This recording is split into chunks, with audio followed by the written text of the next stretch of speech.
preach mu bie ma yetumi etiase ye papa krata fa to so dum yensa na maduro yi eno a budget ye mu ene de nkomo de budget nko na fotosanfo ka akwan yakobo bi a mampani edam big push so edi babeyo wose mampani ayi Ghana yensidi wo pepepe dum yensa atipon wotwe 13.8 billion Ghana cedis ya wode awura mu ewa big push mu ebeboa ama ye mega road project pa ya kwa ya huhia yem pa wo mai mu makoma kwa aduasa mienu ni nyina da apan behwe na wayo afi ofanko tu nsawam abandon project yi seye ye betoa so na eno so yahwe aye na akwa bi a wo so no wo se wombeye nsamso e de ato oti river no so e wodambai wombeye afi wobeye rehabilitation efiri wa e de ko han wobeye tachimai e de ko nkonsia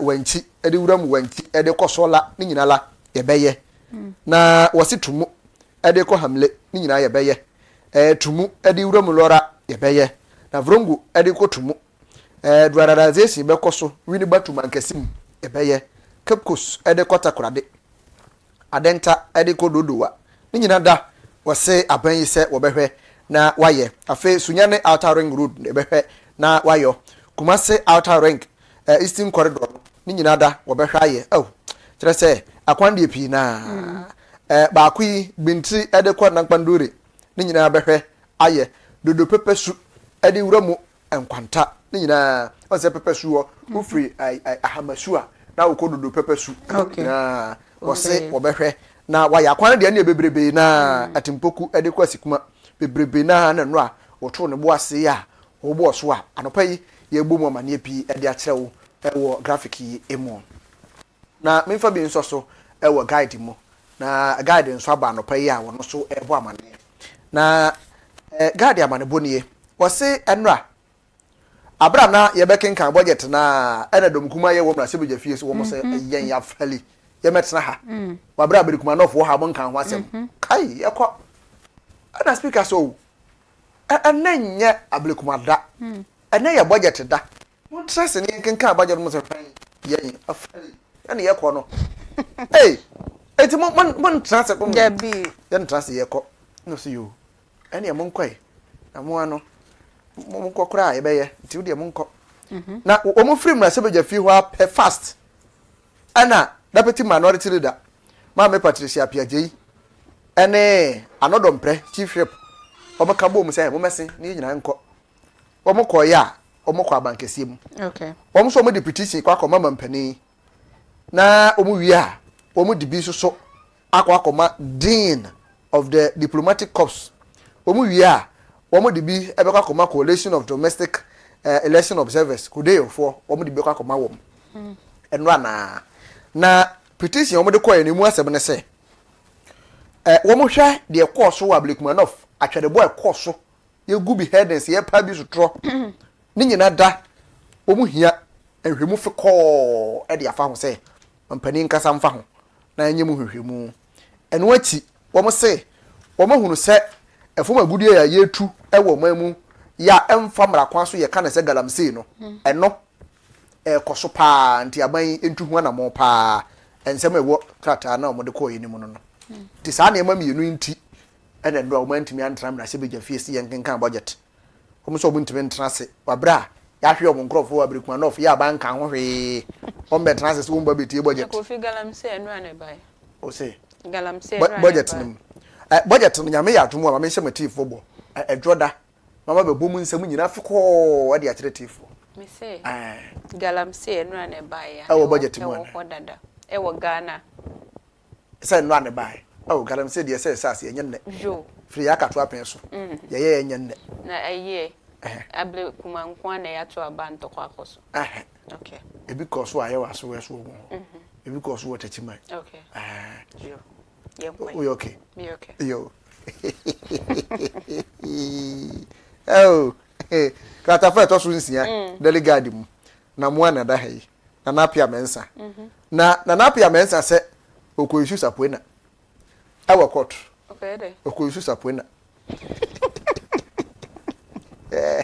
sapoena ne kire se wode mbra ejina nkrata so afre obi aba court okay aha e wo ko yi enti wose obefra Ghana police obefra Yoko okay Security and Estate Commission SEC obefra wo okay Minerals Commission Bank of Ghana Agricultural Development Bank ADB Zenith Bank okosapo na wo mu nyina okay so momra court na ni nyina ne se wahu se July 11 2024 era na asem yomura mu court kwaka ho asem ana entanse ade abo ne ye makomako aduasan kon 39 ene ade abo no emu bi ne se wono kro na wadi frode nkrofo by false pretense wabu nkrofo afaso ya sika ehom ye me se kan ye bi no kofu ntimi mo I can't pronounce this into pepe I'm kind of rough when I'm coming 340 million 835,650 Ghana cedis. Yes, Kaketwa, we will translate out here. Ubeda. Now, Sassy, and the abonus will boom crop fast war. Eti quarter year set, or man the quine, Omi and Cretum, if you want sass, who defended the case, and was a so be defended the and not or best up with us, Uncle Fina. Okay. Ghana police, Yoko, SEC. Bank of Ghana, ADB, and Zenith Bank, Umunyana. There's evidence ni bi wo mo. Okay. To mo na nyame yadom a July 31st was a puno munyina do bank court. Wo mo nko boa no na wontimi nyine ho ano e wo court wo saa e na krata yi edi mu amane bobie e de aba. Na medaso awo guard mu.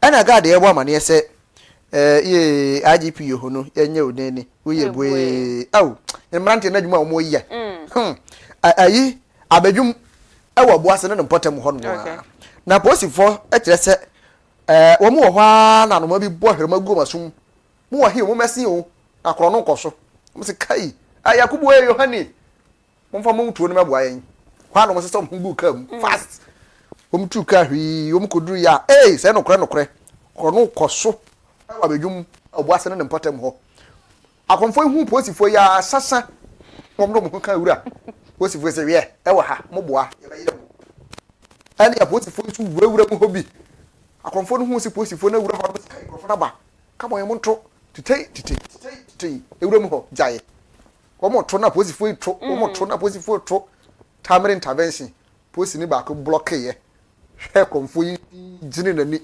ten na konfo da ho yes posi me na matutuo sa no wow konfo na wu enti posi ya mo Ashanti South Regional Police Command no e na abo amane se anano brada yi e na sa incident yi e koso ti o mo ka e de akira konfo nyina se posi fo ye ngoro wo mo ho se posi fo ye duoto okay wo mo ye fast quick and summary udi agro o me finish wo enti obi amana ni na ho wo nkongo group posi fo ho se woni a posi fo ko tututu ko bokoro na posi fo ba ja mo nkyere wo nya hwani asembia eno no na miwie e wo chronicle mo enkromia nsan e wo Ahafano South West District omania gine e ma wo mu ahihum o matutu maduku him wonye nyame aye hallelujah nyame na ni nyina ne se o manya nkania se dada do mu ni bi sinyira mhoden sha se gba krom hayi o mu bi da okay bobo o mo de ye adwuma enkro ne ye ohia nseda ohia ye ne nseda ohia nseda okay ana emrobem ana afi ba na ekrom na mbekire afi no manya nkania nyame a kire nyame ya mo ma wati ma kire o manya nkania eti ohia ncheba ohia nseda Yes, ohia nsheda se wo ba. Oh, okay, betimi ehia wa tani. Okay. Aha, wo nyina wo Ahafano South West District. Okay. And sa fei eno manya enkania wo ho. Nani ohia nsheda mpa. Ene o mania je papa se wo mo DC eye oronyamfo Abubakar Sadiq. Se di wo si bona baso tontom no no. Wo kokrom ha o mo de brode pampam no. Hwe bona boje brode yi bona boje bankani o mo yenya nkane se ho na mo ye bode pa o mo dua brode o mo ye akuafo okay okay ti ano pa inkrata yi ebu nkomo bie e na mampo yi Yo, when you hear and shed damper, oh, scan no what ye, maybe a bit to me, no. Ebu say, ye try and walk about a bay one what was so, a day, and my shadow should say, if you are down fracture, why drain sabe, and ye atem, did ye, earba, Sisia.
Ghana cedis.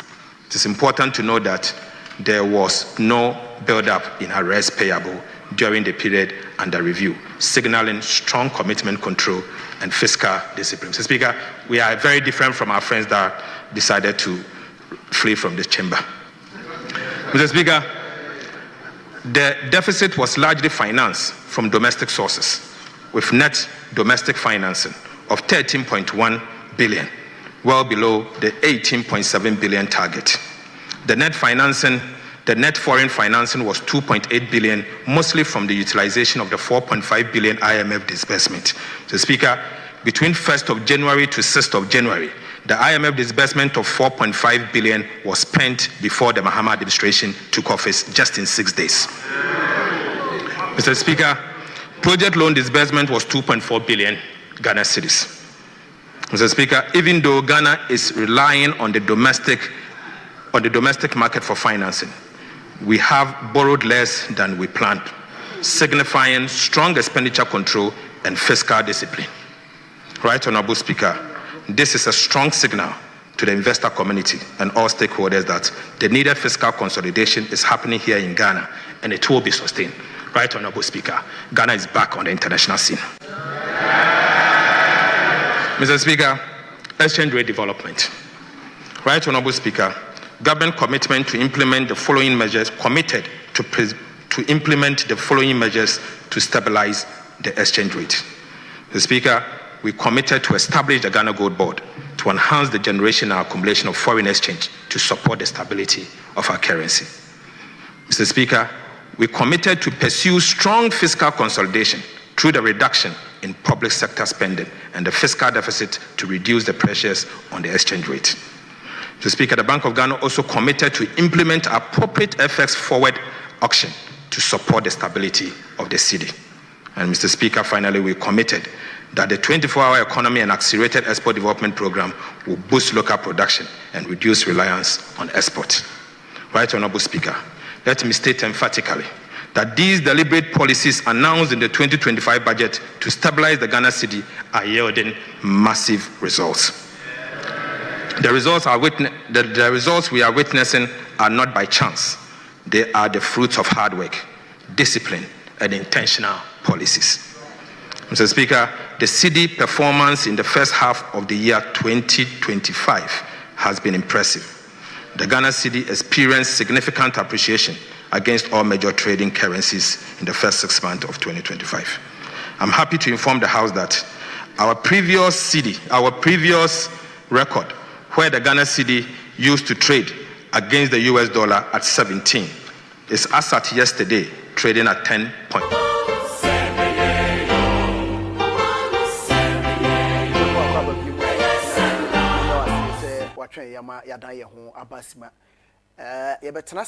Na yɛdedi nkɔmmɔ ahodoɔ no a ɛwɔ man yi mu san sɛ nneɛma pii na ɛna ɛwɔ yɛ man yi mu na yɛdi nkɔmmɔ na deɛ ɛwɔ mu ɛne sɛ wohwɛ nneɛma ahodoɔ bebree a ɛyɛ a abrɛ ne abrɛ ano ɛtae kɔ so ɛwɔ yɛ man yi mu a ebi wɔ hɔ no mu a na ɛyɛ mmara ebi wɔ hɔ no mu a na yɛ nipa bi bu apayɔ sɛ wɔn sɛ deɛ sitiɛ ebi nso wɔ hɔ no mu a na obi wɔ hɔ a nim ɛna wonnim mmara nankasa ai ɛno ti ɛna abrɛ ne abrɛ nyinaa yɛgye brɛ na yɛkyerɛkyerɛ wɔ nneɛma mu saa ɛna sitiɛ because sɛ yɛ ankyerɛ wo mu a yɛ ana bi a wankɔ ankɔhunu ne baabi ana wankɔte ne baabi agye sɛ Great Commission Community Watch so ɛna yɛgye brɛ ɛkyerɛkyerɛ mu saa ɛma ɛyɛ kama yɛfrɛ wɔ mahene Kofi Asɛmpa anɔpa yi yɛwura mu na yɛdedi nkɔmmɔ me man wo man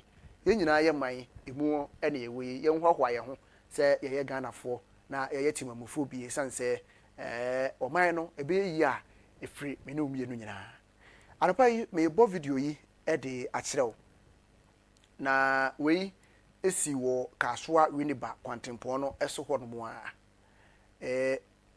asɛ wɔyɛ disable ɛna enipa bie ɛde na abɔ pool mu ɔmakyerɛ no ɛde na abɔ pool mu na according to enipa a yes adeɛ no sɛ wɔn ɛgye command ne de free MTTD penny a wɔn na gyina ɛkwan no ho hwɛ traffic no wɔn na ma wɔn yes a megidi sɛ bi a wo hwɛ video no a wo de so bo no bɛbɔ sɛ ɛne adan na police no yes adeɛ no but me be kyerɛkyerɛ wo nneɛma ani so kakra bibiebie nneɛma ani so ama wahu deɛ mmara ɛka ɛde fa wo man no wana ma otuo bi a wutuo bi a no maka kyerɛ wo dada sɛ mmara ɛbata ho ɛno nti woyɛ bibia na wahwɛ ne yie paa san sɛ sɛ wonto ɔhaw bi mu a wohunu ne sɛ ɔman no mmara nyɛ adwuma de bia yɛka bi de bia nipa ka ɛne ɔman na ɛwɔ mu na mmara nyɛ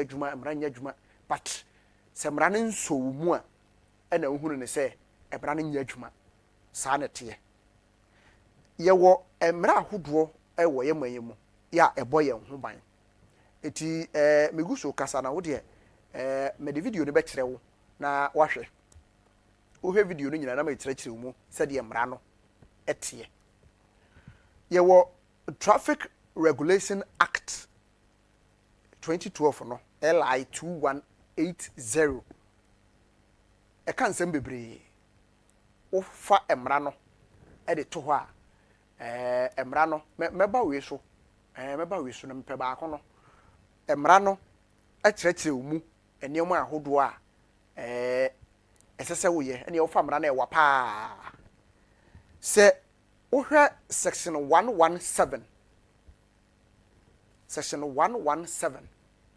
ɛno ɛna wohwɛ no abranteɛ no na ɛbɔ pool ni mu no section 117 subsection 1 ɛwɔ Traffic Regulation Act 2012 ni mu a ɛbɛka kyerɛ wo sɛ mmara no ɛmma kwan sɛ wotɔn bibi ɛwɔ kwantempɔn mu ɛkwan a yɛayɛ sɛ car ɛna mfa mu no mmara mma kwan sɛ tɔn bibi sɛ wodi bibi ɛkyerɛ sɛ wogye bibi ana woma bibi ɛwɔ kwan ni mu no ɛkwan nankasa mu no mmara no mma kwan saa sɛ wode car ebesi kwantempɔn nim sɛ uyi load mmara no mma kwan saa sɛ wonam kwan nim sɛ wogye bibi ɛde afiri wo bi hɔ wɔ car nim no mmara no mma kwan saa ɛnti wohwɛ deɛ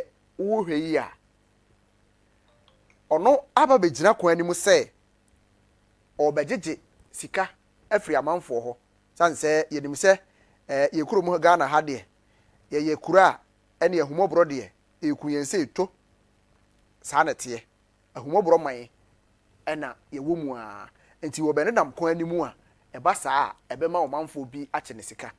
But according to information free hot by ne sɛ oye bia na posifo na akye ne sɛ gira nkyɛn san sɛ de wo ye no ehu de mo wankasa gira nkyɛn o se da wanyɛ so free kwan anim o se da wanyɛ na so no de wo ye yi one etia mra two wankasa won kwan so da san yem enti so free wona sɛ won so free wode a won fa no mopo nim munyi ne free kwan anim fa no mopo nim saa na sitie yenka sɛ ye condemn police no yenka sɛ act no a command ye mo ye no eye frenchem no but me kyerɛ wo mmara nim sɛ de mmara no sitie na wankasa a wo hweme e wo fie agyaje asɛm no kan sɛ me no mienu ene ya yedi dwuma yi sɛ de ma kyerɛkyerɛ bu no section 117 subsection 1 no e kyerɛ sɛ ekwan anim ho no ye nto ade ye wo kwan anim ye nsra de ye wo kwan anim ye nje ade mfiri wo bi ho e wo kwan anim ye nyina kwan anim sɛ ye yi load e wo kwan anim saa ene mmara no e kyerɛ wo sɛ obefa the same mmara na section 154 subsection 8 ebe kyerɛ wo sɛ wo ye pedestrian no wo ye obi a wo na wonam kwan ne ho no ense sɛ wo engage e wa ade bia e de wo nkwa ebeto asan yem e wo kwan anim ho ense sɛ wo ye ade bia de wo nkwa beto asan yem e wo kwan anim saa de mmara no se section 154 section 8 the Traffic Regulation Act 2012 no saa ena esie sɛ wo na wonam kwan ho no sɛ wo nwe wo ho a ɔman na dwen wo ho nti ɔman no mmara na kyerɛ yɛn sɛ ɛnsa sɛ wo yɛ ade de wo nkwa beto asan yem ɛwɔ kwan anim ɛkwan na aka ase na mu no enti de sɛ be yɛ nua yi a wo no ɔyare yi ɛyɛ no mmara no kasa tia sɛ ma no nyɛ saa de no sɛ wo nam kwan anim wow sa kaa no so ɛkɔba so ho a wo so won so ho won de wo gi ne sika no wo so ho a mbɛda ma ne sika ɛsɛ fata sɛ wobetumi atena kwan ne nkyɛn no obi haw ɛwɔ kwan ne nkyɛn hɔ nom ɛsɛ fata sɛ wobɛtena hɔ nom na mpo ɛkwan ne nkyɛn na wote no koraa no ɛno so mmara san wɔ hɔ de ma wo yɛwɔ Beggars and Destitute Act 1969 ɛne ɛyɛ saa mmara ne to wo NLCD 392 ɛno nso so section 2 section 1 ɛno kyerɛ wo sɛ nipa bia ya obehunu no kwantempɔ mu sɛ wɔte wɔ sɛ wɔsrɛ ana wɔfa kwa bia so agi sika no mmara ma kwan sɛ police nkyere no ɔhu sɛ de sitie enti police ni gyina ne mmara so ɛn wɔde yɛ sɛ wɔn nyi ne mfiri kwan anim hɔ so wɔn yi ne firi hɔ na so ɔbɛsan abade a yɛmfa ne mopo nim sɛ de bɛyɛ wɔntumi ma kwan anim biem wɔn tena po na se wa mpo police ni no abu n'ani agu mmara no so ama ɔkɔnya sɛ tena po na se wa na wɔde ɛsrɛ sika na wɔsrɛ no tena hɔ na sɛ wɔn tena na wɔbɛsan ba kwan anim de a ɛne wo kaa na yɛ utimu no yɛmfa ahoma mmɔka anim mfa mopo anim sɛ de bɛyɛ obetumi atena po na se wa na wo ma kwan anim one police ni na adwen wo ho two wɔde mmara ayɛ adwuma daa de da nyinaa yɛ a yɛtae complain ɛne yɛ kasa bebree na sɛ posifoɔ ɔmo mfa mmara nyɛ adwuma posifoɔ mfa mmara nyɛ adwuma this is a police officer where you show mmara no the Beggars and Destitute Act 1969 NLCD 392 ɛne wɔde ayɛ adwuma frenchem ɛno koraa no wasan hunu mmɔbɔ ɛde kyerɛ sɛ mmara no ka kyerɛ ne sɛ yɛma obi bia kwan sɛ wɔntena kwan ho anaa wɔnam kwan mu sɛ wɔsra deɛ wo saa nipa no yɛnkyerɛ wo ɛno no police na akata na ni wɔ so ɛna wa ma wo sa advantage no kura sɛ tra kwan ne ho na sere but kyenkyere ya kyene a wo de opɛ so wo ba kwan anim de a emra ne ma kwan saa me kyerɛkyerɛ wo mra nim ama wate ase yi paa na wahunu sɛ de esi kɔ so ɛne sɛ de esi tie saa emra na ɛkyerɛ sɛ obi ɛnam kwan mu sɛ wɔ srade a yɛnkyere no saa mra koro na section 3 no ɛba bɛka kyerɛ wo sɛ ɛnkyere nkwala but ɛma nkwala no so kwan sɛ ɔmo nsrɛ ɛwɔ kwan mu now afei na meba ɛha video a wo hwɛ no currently sisi ɛyɛ da wo screen so no ɛyɛ saa nkɔda nketewa a wobɛhunu ɔmo so ɔmo nam ya kwan ne ya kwantempɔn mu sɛ wɔmo sresre ɛyɛ obi business a wɔyɛ obi business paa wɔyɛ deɛ wo hwɛ yi maame na wɔno te hɔ no nkɔda ne nyinaa kɔba na ɔmo ba ɛyɛ account ɛde ama maame na wɔte hɔ no ɛyɛ obi business paa wɔyɛ saa ahowɔ na efiri obi maa so ɛba yɛn yɛ kurom ha sei do ɔmo business a ɔmo bɛyɛ no ɔba wo asumasi wɔ bɛnten wo ma egu so bebree yi a wontimi nhwɛ wɔm nti ɔba wo hɔ sɛ maame wo ma no bɛyɛ mienu na me mfa wɔ mo mmra Ghana mɛyɛ business ɛno ti maame na wɔno te ne kurom no o expect sɛ every month bia me na megye ne made ba Ghana no mɛsɛn sika ama no saa sika no firi hin ɛyɛ business no ɛna ɔde nkola no ɛyɛ wɔ ha sei ɔmo sɔre anopa na ɔmo bɛkɔ a ɔmo ntaade ɛhyehyɛ ɔmo no ɔmo wɔ kwan a ɔmo fa so ɛyɛ ntaade no pɔtɔɔ ebi wɔ hɔ na ɛsɛ sɛ wɔte na wɔde blade tim na hyehyɛ na akola no ho ayɛ basaa na wɔde aba abɔnten because sɛ wɔnim sɛ yɛn Ghana ha deɛ ahumɔborɔ man ne yɛn ɛno nti sɛ yɛhunu ne saa yɛbɛma ne bibi owie a ɔkɔkɔyɛ account ɛde money owner na wɔde ne ba akrom ha sei no ɛno ne ade ɛkɔ so na nsɛn ɛna immigration for ɛyere wɔn ho ɛpam bebree na ɛde free yɛn street mu but still ebi da so wɔ hɔ ebi ɛda so wɔ hɔ ɛnyɛ akra hanko Kumase ebi wɔ hɔ nom takrade enkura akɛse ahodoɔ no a ɛwɔ wɔ man mu ba bia wobɛhunu saa mɔfra bi wɔ hɔ nom wobɛhunu bi ɛwɔ hɔ nom ɛyɛ business ya wɔn anya ntoboaseɛ ɛyɛ ɛwɔ kurom ha sɛ yie ɛde na wɔhwɛ no ɛde na wɔhwɛ nkwala egu ne nkyɛn ne nyinaa no nkwala bɛyɛ sɛ nsia wɔ sɛ nson na egu ne ho no obia ɛyɛ account ɔkɔɔ yɛ de ɔkɔgye yɛ wɔyɛ account ɛde ama maame no enti sometimes ɛnɛma bi wɔ hɔ nom na sɛ wohu sɛ yɛ abambɔfoɔ no etu ho anamɔn a ɛnyɛ sɛ bia enipa ho na ɛyɛ wɔn ahyi anaa sɛ bia wɔmutim na yɛ den enti na ɔmu tu saa anamɔn no but one wɔyɛ deɛ bɛbɔ ɔman no ho ban two wɔyɛ deɛ mmara no se wɔnyɛ saa mmɔfra ahodoɔ yɛ a wɔn nananam yɛ kwan ne akwantempɔn so no ɛyɛ very risky paa ɛde ma yɛ ankasa asɔman because saa akwala wei na wɔn nam hɔ ne maame bi ni ha ne papa bi ni ha but saa deɛ a wɔyɛ it got to a time a me ankasa mahunu bi awofoɔ no mu bi no mu ankasa etimi pira nkwala no seriously no do na be gyina kwan ho e be sresre sanete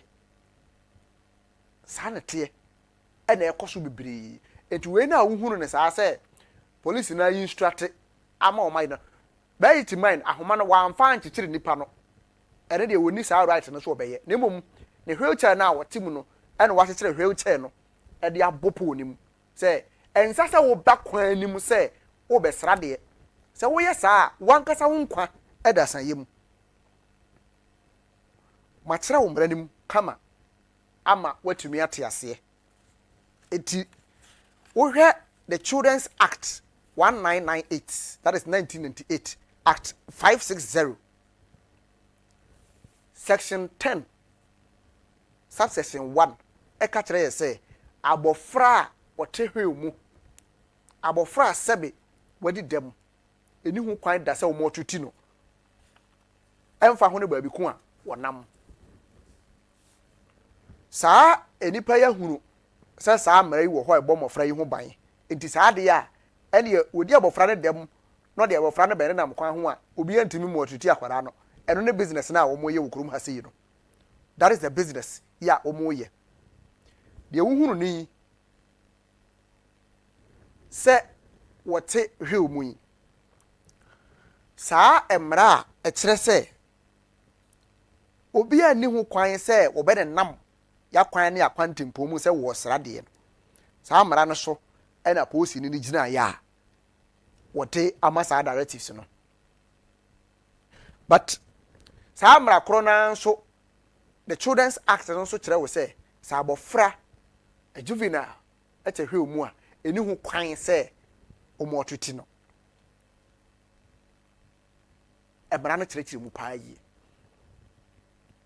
de ekoso krom ha nyina usually enkan ha enkura kese kuma seta krade no na de me se eya amanfo business ena omo ye eya business ena amanfo eye paa ewo kuro yi mu ehwe ne ye na ye nhunu se enya na motuo bia na ye trimoden ewo ye street so eye mra ena ya bambofo no ede ye adwuma wo ma kire wo mra nim anu nti enkomai ne ehunu on your screens no ubua ne sen 0557 730 028 0557 730 028 mahoma ni frɛ yeni mu nkomo sanse eye mene wo na da ne da nyina yedi dwuma yi ema eye kama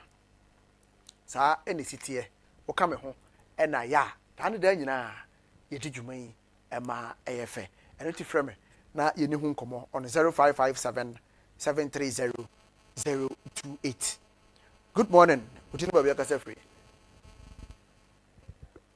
hello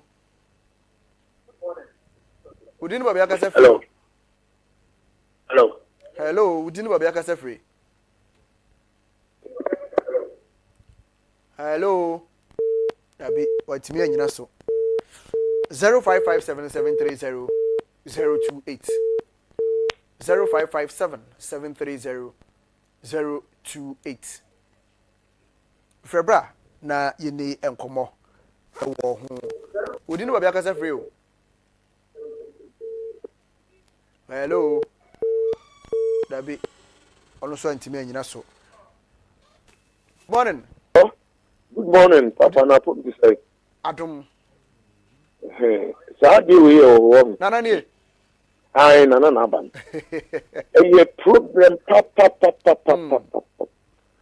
kusan kwala yi aso bi na import wo mu bo se wa na sisa wo mu ba o nye mre di kani o wo mu ba na o mu ba na o mu nyini aya na o mu fa he ya wo se ye bisa ya hunu no o mu ba na o mu nyini wi a o mu fa he ba na o bisa nana wo we Ghana state we are in state of insecurity ye ma basa ko ye de ba di we won wan so adwuma bia on ko school won opa onyini opa de fefe obedidi yeah on na sa ne ma no ye ni nyina no obenya firi he ye wo ho meme ho okonya ode no ko bad a company bia wonya etwa bia o ye ya no ade ahye nani awu wanku a no twa ase kai yes strengthening for gender for no awo mu hwe minister of gender so wan me ye wo madwuma sabi yen ka se obi mind obi nkoso na nso no edoso dodo ye ne ya de wan si di be ma wo mu saa da mo saa no ma be nyini wo mu nyini wi afa no ma saa ken no mu against ye ne anu mu twa sekai we wo be nyina beto aba wo koto aba no wa no wato ba ko atwam we no wo we si we nkola atwa no wo ahia na me de me check kire se ebi no madwuma wo mu so ye nipa bi na de wo mu ba wo mu wi anu makọ ese e de ama wo ye pa sabe wo ebi ya se dra yi a wo ndo gugu bas no ma be yi wo ba so ame yi run about wo ya de dra nyum na ne ase wo makọ akogu da bi mu mu dan kura mpesem kan ho asem no ye se wo mu ye so ene ye na kogu dan ni mu no ma da de acha no ma pie wo mu nyina wo maskata wo mu buru ya maame no kum ye yire no wo mu kodi dwane akotete kwanso etuo tei ya na fo nwene nko ho Ghana for you ko okra Ghana tina awudie basa ne bi ni wo ya mi ma kwa ma sane ma we the baba hani ade no obi aka wo hwe because when you oba be to aba no ama no nki no obi aka wo hwe ya mo mu nyina mo mi Ghana misu ya brebre ma mi fancy am ka so bi wi a okam ko na misu brebre na that's it Ajama yemfa hofro 0557 730 028 0557 730 028. Good morning. Hello. Good morning, Opanitese. Udini Babia Kasefrio. Ipacho ataya uni apanyonso. Ata ntiwe. Ova eda mwanse. Na mi busa se emre ya na wo kanyina emra we eye adwuma. Eye adwuma paa o. Kuma se ai udru KTI. Ai awaye ke ho no. Omo sanso bia police fo direct omo ni police fo ni nyina na igina traffic mo enkola nketua we mu ni omo maame mo te wo no mo. Swami police station enim. Central Police Station, Police Commander, ni madumu asoja fo ni mo no hono omugo. Sisi ameno ka se otum for roundabout KGT a hono mo no police gina ho GG car driver fo nso nkola yin so gina wo mo nche bi. Ndi papa emla ye djuma o mai. Ena mela se ni musa se nali ni je di wo mo bai. Se custom barrier and immigration barrier wo kwa so. So no car no namwa ye gina wo mo check wo mo niema custom check immigration check nkla we mu nyago ka mu yamfo mo nche boto mo o mo teteka mu na keba enantwie ba immigration stop hwe nantwie dudu a wudi free mali ba Ghana me driver ye nam kwa so enso o me ba be drum kan be go circle na no ma 7 me se me we ho nkolanke tinkete pa na go suwi Papa, Wana, I have one responsibility. Ghana. We a gender ministry. That was to 1 year bambo 4 to 1 more power because now saying immigration for ye be. Now say yes, that was what we did go care more. You are a bus, you say bad TV. Tell me so TV station say one kind. Me patchoy. Monka mo monte. Right. No mo na ejan say ye to abani drew parliament na yaboko to parliament no mo di akono. Ghana MPs en paso be na wo mo so me patcho nya tem di paso bi enu mo so wo mo yie die no mo peso mbe nya ka no mo di abe o mo ne nkola nketo we school fu amakwai o mo ne mo ba be twem pana okuro mu asai paso be na wo mo so kuro ma so ye hia so jaban right esa wo Ghana ha bi ma yamfa for free 0557 730 028 0557 730 028. Hello. Hello, Mpacho, good morning. Udini Babia Kasefrio. Mpacho, Mekato Pita Swa. My intio. Mpacho, Plani de. Never more dear said. The best way I see so much done. No more than 5 days. Some straight can no amount. Some more say yes.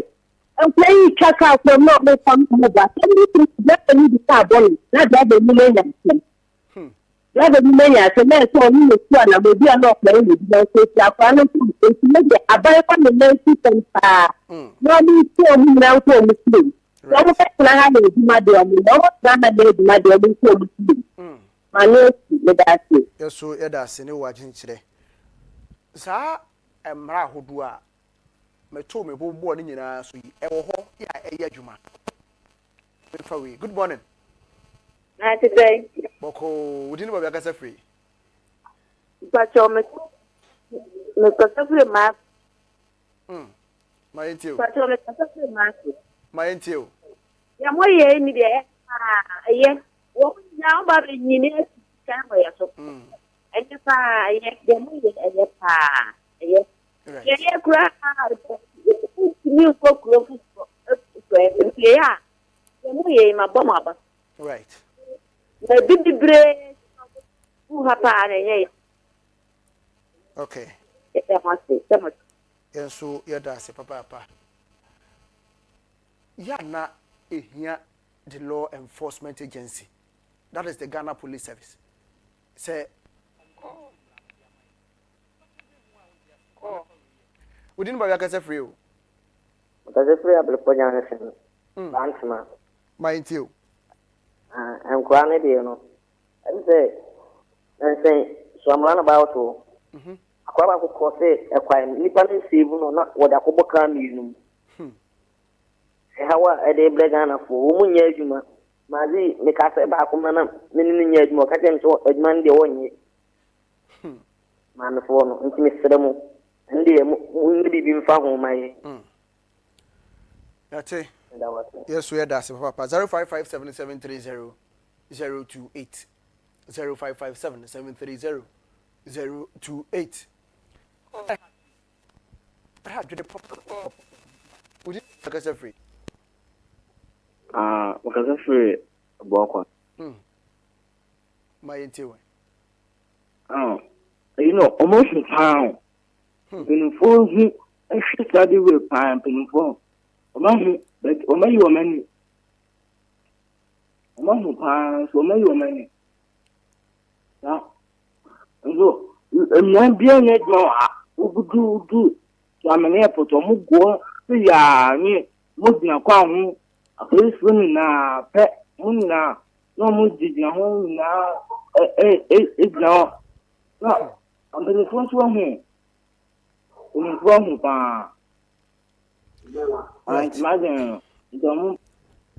That's it. Yeah, that's an area so watching tre. A idea here immediate solution. Papa. I have to need papa. Some man say, into means restaurant, or ya quani a quantum pomodia. Then the other any amount of quine momo, yes, I did. There was someone in traffic, move a brave. But Emrano Sutiasa. It is as if I know, and I had done it, I know 1 for a year, and I'm ready. Good morning. We didn't buy a casa free.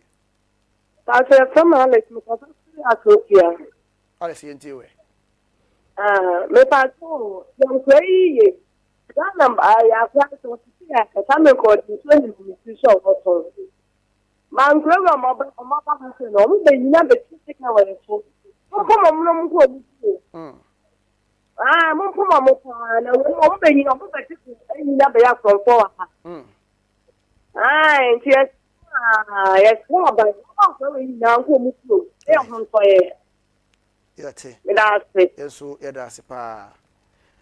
usually, who say agency be A2 and a mobile. I said, as I say now, was shall say good morning. Hello, morning. We didn't buy a casa free. Okay. Maybe Stephen, if make a taffy mono. My intel. Eja, I think, sir, I deal with we are sure them Rawa Ghana high stress and set almost stress or quam. I'm run over pa. Inti, one I said, Jenny said, was all or for Susam running the law enforcement agency near police service. Oh, what I at you, woman. She, any NDC near MPP from one SM, I know. Yes, Yankasa. Yankasa, your police for no so Mokambi. She, 37. On 37, Eba, Opebia outside or no. Obi, traffic more hormone light now so. I saw red money panigina. I saw red no bisako, Akolai bisanis, Kawamano, light ne so green and what papa now soon walk. But I think it were you. Into your Ninia, dear, or the back room. Into a man, she. Uber continue runabout, new runabout your my police for Namakote. That be same Mukamusi. Now I'm thinking, say, was police no was said anything could not traffic light, Nanipani young from so now direction. Bamu person for funny young from so Namujo, music and Namakote baby. What kind of mine I hear beauty? Obia de Kakranka, or you Obia de Kakranka, and on Ama Bibi I do. It is a now or say, and say, we are. Age now come no stress idea. Police form on money, they didn't know you. Didn't know me yet. Me task now, the Ama police now said you also made Juma. It is a Missumi dynamics made money, mania. You didn't scan where he made it your mocha. Asa ni aye ni aye ha ye hu ye nyina ye di musa na ye ya na ye bemi politicians na ye bemi politicians e no so hu say yanga say ni aye no ma take advantage of us na we ba na we be di ni ope na okọ na we so aba asif onu do ye nyankopon oye bofo oba na onu so aba ye ni oye ye bi do man sa o ofa ni ami we e bufo but nyame nka mo ho na eduma pa no pe wa start why o ma we kukudo that's it yo 0557730028 0557730028 Hello. Good morning, sir. Odin Bobia Kasa free o. Mediane chama untumi me kasa free atwoma tuntuma. My tiwe. Me da sene akonya odi amaya no pay. That is the Ghana de awo for deal. Asemu. Because of today where you see a pam obia some obia anto be okwa ho but awo for do metim betena kwa ho tere tere ade. O my be na etimi. O my be pa na Ghana etimi. Je say ye Ghana ye nkọ na awo for me fa na. Ndi ye sremu eni adwuma pa mo ye momwa ye. Sitiru police fo e wo man mu ye wadwuma bia mo ye na o man mu. But the crewmen for Ghana for next time is a ton idea dia nke ye hu kwan abepam den. Enti ye sremu momwaye na kwan ankwan befa so mboko bia o mabako. Dama. Yo. Ma yemfa ofofro nso 0557730028 0557730028 eya na hadwen you two and amona asase na na yejai. Good morning. Good morning. Odini Bobia Kasa free o. Me Kasa free again. Ma yetio. Yeah, na bi bad na paka sorka na ya je ho para de. Oro kwade no na e dan bi wo ho. Ano fa na wo ma ko ta me ko gum. Ano pa wa ja ha. But no more there. You tell what we burn in the young pen. You may move for no. Just for some your capacity. Bring attention. Why? It's not on your politics. You can't cut order your casa. The more for the young pen. The mad in the year with the mad in the year all points to come. It's in the second one. Tabana Soma and bad botana maba police or by short my politics. Mamma young son such as politicians will find out that I can't cut fun in Kenya Bacasa. They are Casa by the case.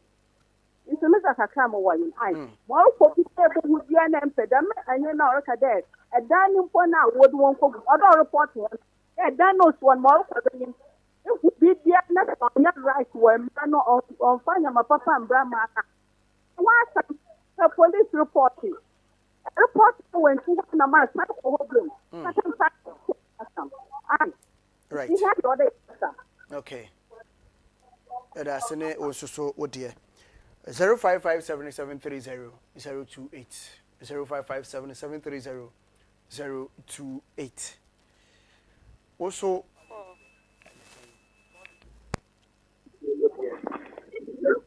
Udini Bobia Kasa free. Hello. Udini Bobia Kasa free. Hello. Hello. Yeah. Udini Bobia Kasa free. Yeah, me Kasa free na me trawo. Abu bwana ya mantano kuno wa ya ko ndi na nse. Ko mo mo se se na ndi na. Hello. E kwan na ahun se me se low TV no ma low TV no ma.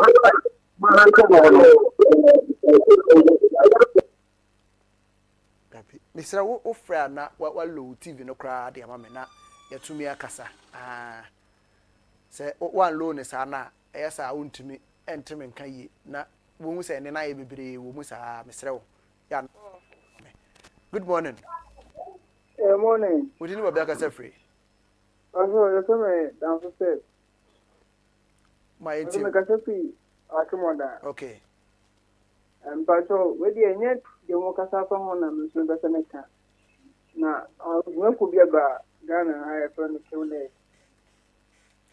I'll move my fear, I'm more promising to say Juma. You will do an end Juma, a packing collect with them, near more to 2 or more. And I want to mean more, you catch on some or catch on, or catch on so a Kune. And then go for you to do normally young Mr. Aquaco. So with the Mumma police or something more. Right. Yate. Oh, Kumasi Kenya, I'm there to mem. Yate. Maya mame message ewo your number itu 0205 118758. Mame message was so why na yeni komo off air. Oh, we free so. Mame mfa for free 0557 730 028 0557.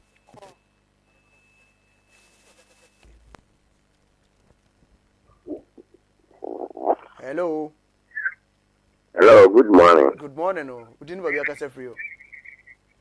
But Brapod, you got a free common price. Hey. Me am a pay. But Papa, that must be and just now, Madia. Papa, be how about you? What we say, police, you mean not to train here, or take each other when I will put with a name quantity more macrum. Yeah. Me how they say, I'm police for Nanka. Papa, so would you not be not there, but no mood, Nana. No one can say that money is free. Papa, so I'm not doing one on one man. Na se ka ni break ni e perform and then say na me ko baby. You do go no put na kwa ni free. Nti me to na me ka say aban baby e wuti na. Ka ye bia ni break ya to for mo. Me say that e bowa. Wo. E bi ni so no wan ko ni go pira da dem. E bi ya ba ni ben. Ya sere wom omo kwantino. Ni me say bari ade. Go hanu baby obujana nya bari afini ho. Ana omudi se adumano. Na ka bari ade no se se wujina ka bi no ani na ofa de normal na ode na kokko. Nti esere o mo so mo kwanti o mo mo ban. Right. Afeni city guard board.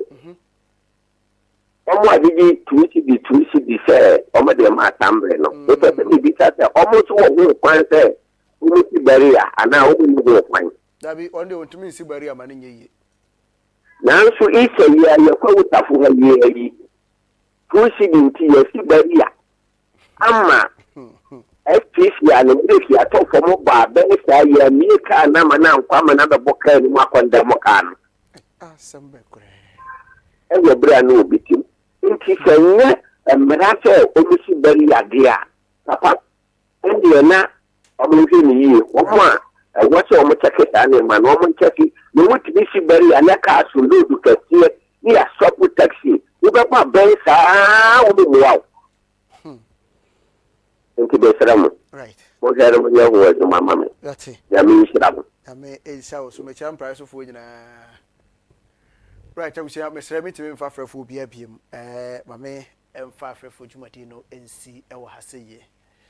Ebesre se nansan immigration forces ade we asese mo fra yi omu yi omu nyina free street so enya akra hanko no mo areas ahodo bebre yinkura kese mu bebre omu ho ya wo mu di sa adwuma we eti ensese ye se dakoro adwuma bi pe mo ye na mo jai no entoatoa so se mani abre pa se mu yi omu free krom de a ene entoatoa so enye dakoro adwuma munya sa adwuma no ntimi moa na ye man na ye timu no yanka san atemamfo ye ho enhan bi na ye ntu an musan se mra no mra ewo man ni mu pa e be sra posifo so se mra na ewo ho no momfa mra no enya adwuma na ye nhunu ye man na ye wo mu se mra ewo man ni mu se mu ye ne se yi a ebe ma madwuma na nkasa kora no moni mabanyam na temamfo asuro mu because se mo de mra eya adwuma so bi ya de etia mra na wo bo apa emo bibi je wo nsem de a na ne mmara no nya adwuma o yɛma adwuma no ho nte na mmara no so anya adwuma mamemfa wo nsi yɛfrɛ me ɔmahene Kofi Asɛmpa no pa yɛmi bɛsom ɛwɔ bɛyiwa no so tane da nyinaa sɛ yia ɛna yɛpɛ no na yɛyɛ no yɛma mmara anya adwuma ɛwɔ man nim na temamufo ankasa nso yɛnsuro mmara no sɛdeɛ sɛ na ɛfata ne sɛ yia tane da nyinaa no yɛto man mu a yɛbɛyɛ deɛ tene ɛne deɛ fata nko a dwumadi no ɛyɛ community watch ɛwɔ Great Commission Television ɛso ɛno ɛna yɛde ɛbɛwɔ yɛmpɔn ma yɛna yɛ ho na fe yɛnsamra na kuya so ba bɛtoa so na fe amanyese mu nkɔmɔ no wɔne wo aba bɛtoa so mede wasi yɛdan yɛ ho aba sisia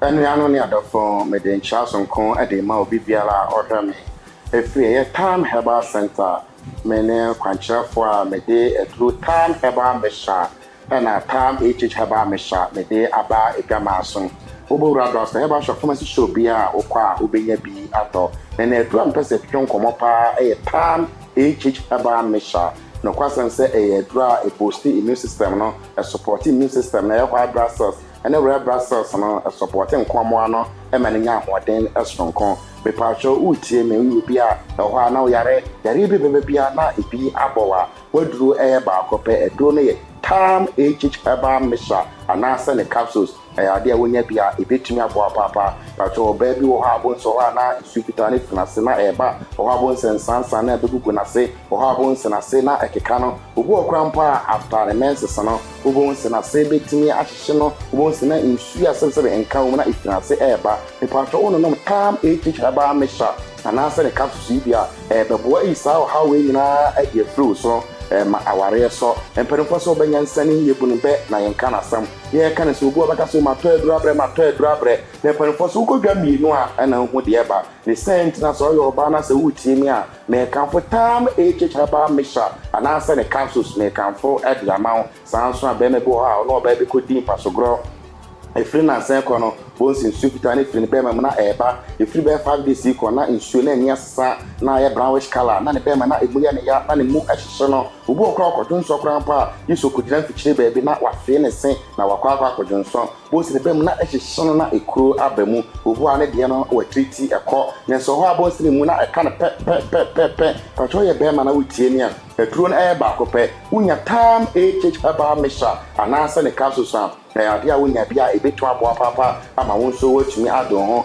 bɛma bo abonsa nsansa na begugu no ho ɔhɔ abonsa asɛ mo bi no ne nam no asɛ kokodwie no wɔde ne nsa bɛka no nso yɛ ade a onhu bibia ɛwɔ hɔ bepatɔtɔ Time HH Herbal Mesha anaasɛ ne capsules no bi na nɔkwasɛm sɛ yɛ ade a mo no ma ɛboa ɛma esiesie nipadua no na nɔkwasɛm sɛ eyi sa ɔha we afiri hɔ no sɛ mbi kaka na boost immune system no a support na madane da no wonya ahoɔden sonko atumi aboa wo obu abonsa no wɔ akora ofiri base fi nwɔtwe ɛkɔna na obu ha okudware nsuum ɔhɔ abonsa dwonso a na wonya ɛna mogya firi ne bɛma mu na ɛba epatwa wo nnom sɛ doi bi a ɛyɛ ade bi sa ɔha we nyinaa ɛde afiri hɔ ɛde ama wo ɛno akyire wɔ Time Herbal Mesha ɛnɛ wofa baabi a time ɛnam dwuma sonko a Time Herbal Mesha ɛdie ɛyɛ malaria fever woyu obi a malaria fever ɛhaw paa ne sɛnti dana wokɔda hospital yɛde wo kɔ na yɛde wo ɛba menka sɛ wode ɔyare ne malaria fever wɔamra Time Herbal Mesha ɛwɔ hɔ wonunum bi ɛbɛboa ma watumi adidi ɛbɛboa ma watumi ano nsuo ɛbɛboa ma watumi adwonsɔ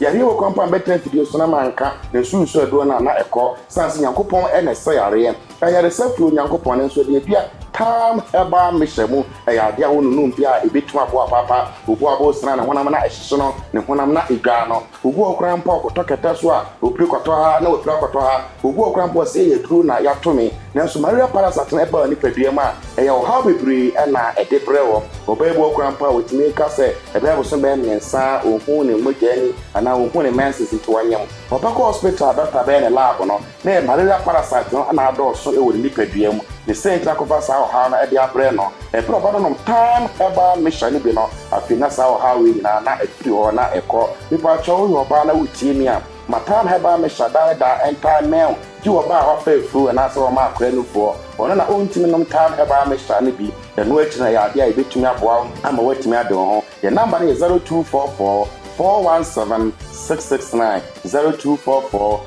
417 669 and no mem ha ubu ra draft heba shop pharmacy shop there be abeko bia men kase me to do bia keke so per time heba mesha and as a time heba mesha and then the council say ya dia unya bia betumi aboa em pen for center kran na akokọ ekese na so ntakra bo an de fenam kwatre kwa wo ba num adu na adu ntimi mo no ka wa num adu nkwa pa nkeye the center make up for time heba mesha make up for the amount ubu obeti se ye ka adu nwa simsin on fe do ni din entumi trim obekọ ko ra draft heba shop na pharmacy shop no was me to see a can do once and say ya dey so ya dey we na ya ko yi aduru bi na ya bia ma no yan so mpere fo san kokọ na mapema o nyina ni mo pe na so school bia na ntakra the center na make am for ma so ko ra draft store heba shop a kai sa time no yi TIME obo modern na won saka bia ya bia betumi aboa meeting e de na otafrida owusu agenai but modern fe 0244 417 669 medati for na do for nyina asese munya adaje na mutie me nyame adoma da sanen obesan ate odofo me wakwaba e de ba Dr. Mensa Herbal Clinic Dr. Mensa Herbal Clinic me ne pani kwankyerefo a me da Dr. Mensa Herbal Clinic ya no a ma hotedin anase mabodin bi ne Dr. Wonder enokore ne se omo nim Dr. Mensa ho asem nimu se ebibiduru a ye de kanipa me di panya na yale sade uyi Dr. Mensa firi mu enye yi na no nso nti no ama ye dwumadie wo man ga na mu ni wiase nyina no akona nim aduru akiri enu nti se koba se bibi ha ofa yale ho na ye nhwe han ye din tena ho e ma de ni di unya kopimo se bese wo kora de na che se wa yemfo so opi ye kan ye wo bibiduro a etu atosi bibiri ya obi ya kan de ho asem se eye na waso Dr. Mensa de ahweda yale bi wo no mo abetena wo so ache e na wati din no a se o na se wo yale de wo Dr. Mensa ho no mo a ho beto bato waje wo ho achinyi atena ho no mo a made no ba bi e de wo ko no ya yehu mesro ba bi a wo bi a wo hwe me sabre enye nhwe han da nye sa yale betimi age wo no ma wabrabo no wo hyebre firi wo nsem yale bi e tete wo bi afo ni chiri mo Dr. Mensa Herbal Clinic ye nkora bata na bi wo enkran bi wo kumase baby awo bia so pese ye delivery service dey aduru bi brewo a ye bitimi dey abrewo na tie eni kasem ba ko mu ne se wabrabo mu no se wo bobra na se no ma entoto yie ma wo a na e wo se wo hwe wo hyebirim na hyebre ne hwehwemu no e ho no mo na asem wo no obi se mi dem ye Kristo ni na Dr. Mensa de wo kan me ye de no ma hwe me hyebirim eni ni tie wo twemu ne se ye wo bibi e fe ne sasa a yetimi di ni penya maka ho asem a won so watie mi ahwe mi a wo mpe waso nye wadwen se wo pati sasa na bedi wachi a hese no ma bebrebe wankasa sikato nsem wa na hye ade abebi a enye yi ye wo wa besi sabre bi kura mpa wuni kapre da wa council sa no ma we nyina ye no ma ye fe ne sasa ebedi wachi a edi wunya so ho obi wo no mo ne ho ofe oba wasi so otimu se nka we de nka oba kama otobrosi a obosi kama enso no be ma se ne pe ba ko mienu eno ano no wonfre ne biu adwuma na obekomu a ne yayi na di obi wo no mo nso akọhwe adwuma bi a ne yayi na di chese bibia obeye bia ba bi obi a fa obekono no nko a ofa onko de ya tumi edi wachi a wanhwe ya obeje ho achinyi a wani beba ho so no wanyina duru bra o kwa no na brabo mu no wanya no ma bia na se boafo bia ma obi anyi wasutra obetra ho no mo saa do nsa hye odam ni fam a long last na no ma ka echi edi sasa bedi wachi a ese wo no ma bebrebe ne oduro bi efe ne sasa duro ye dwale ne nenson wo oba na ba ma wo dwale se duro 7 days ya setumi bedi wachi wo so da ye basa ana wo bibia enye yi wo tu kwan na se bibia wo ya enkoye ma osikasem ana wabra bomu no ma di wachi a dwale sasa duro unya dwale bi si pe eno anu no wade wo ho ena obi wonom nso obi ye nanum se wo kasa senti ya na efiri mu ba no ya na enye kora o enum kankan ya yale fon maka ho asem a senka wo num a wo ba kora a wo no no eni se obi a halitosis yale yi ha wadwen no ye waduru a untimi ma ya so ye kora ba bia obi a na betumi asende waduru ebi na aboa obebribe ena mo amoma nso atu egu nubone so omo onom woba wonum no bone na wanom wa ba bi ede na du no ye de na kodi chia wo de a wo be ye ne se wo be frɛ Dr. Mensa Herbal Clinic for say doctor menso me ba wanom no bone a ma ba bi wo du no de nyame ya memo ya sei ye waduru a wo de fra na duane ma ne di a ontimi nkɔ duane ontimi nkɔ no bone no ho biu se bibi biala a ye no bone a oba no watu aguso a wo yo no wo de frɛ yen ye be ma waduru a wo de be fra na duane ama na die enti e ma ne hu kura na a stopping bibia wo ye wodaache ono no wo ye wani da so awo na fom tinyame boa na se wo na wo ba ha se wo ye sa de na wo yera wani so ade hunu enti mesra wo hwe Dr. Mensa Herbal Clinic ye chidi kwae na bibia fa sa no ma we si hu nyina no ye mmoa wo na so fa ntom apefra na wonim de ntra nyankopon ka wakoma ma wo hwe me sa abri me de me ka da me si obi wo no mo a na nyame pe na boa no enti bi o chim ni TV to wo no ma na beto Dr. Mensa kasa so na wati e doctor yi mate ne nka che o enso me nko ho no mo na nyame aka wakoma na wafere ne aboa wo enti saa no ma we ya na nyame betimi afa so aboa wo wa anye ne saa na ye moto what se kokosachi echi na mesi mi dai a obehu na se no ma akọ ade etia wo enti Dr. Mensa Herbal Clinic no ye ho no mo se ye beboa wo bia bia wo bia wuntimi ma wo de answer number na egu screen ne so no wo frɛ ye ne a na eduru ese fata se wo se de brɛ wo no na ye de abrɛ na won so watimi enya wayalesa ana bibia ehia wo no na ye de abrɛ na aboa wo emfa ya se mu yin ne number edidi djuma e wo Dr. Mensa Herbal Clinic de edi kan e 0244 92 1269 0244 92 1269 anase 027 11 73 551 027 11 73 551.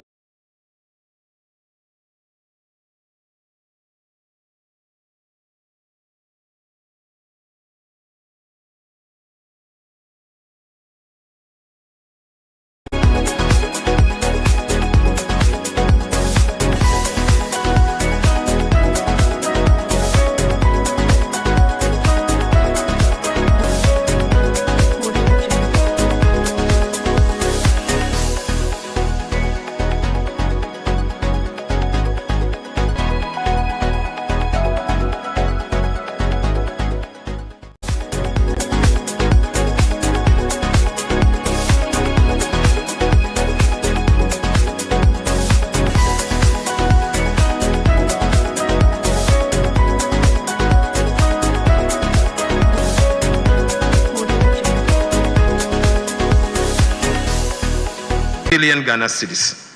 It is important to know that there was no build-up in arrears payable during the period under review, signaling strong commitment control and fiscal discipline. Mr. Speaker, we are very different from our friends that decided to flee from the chamber.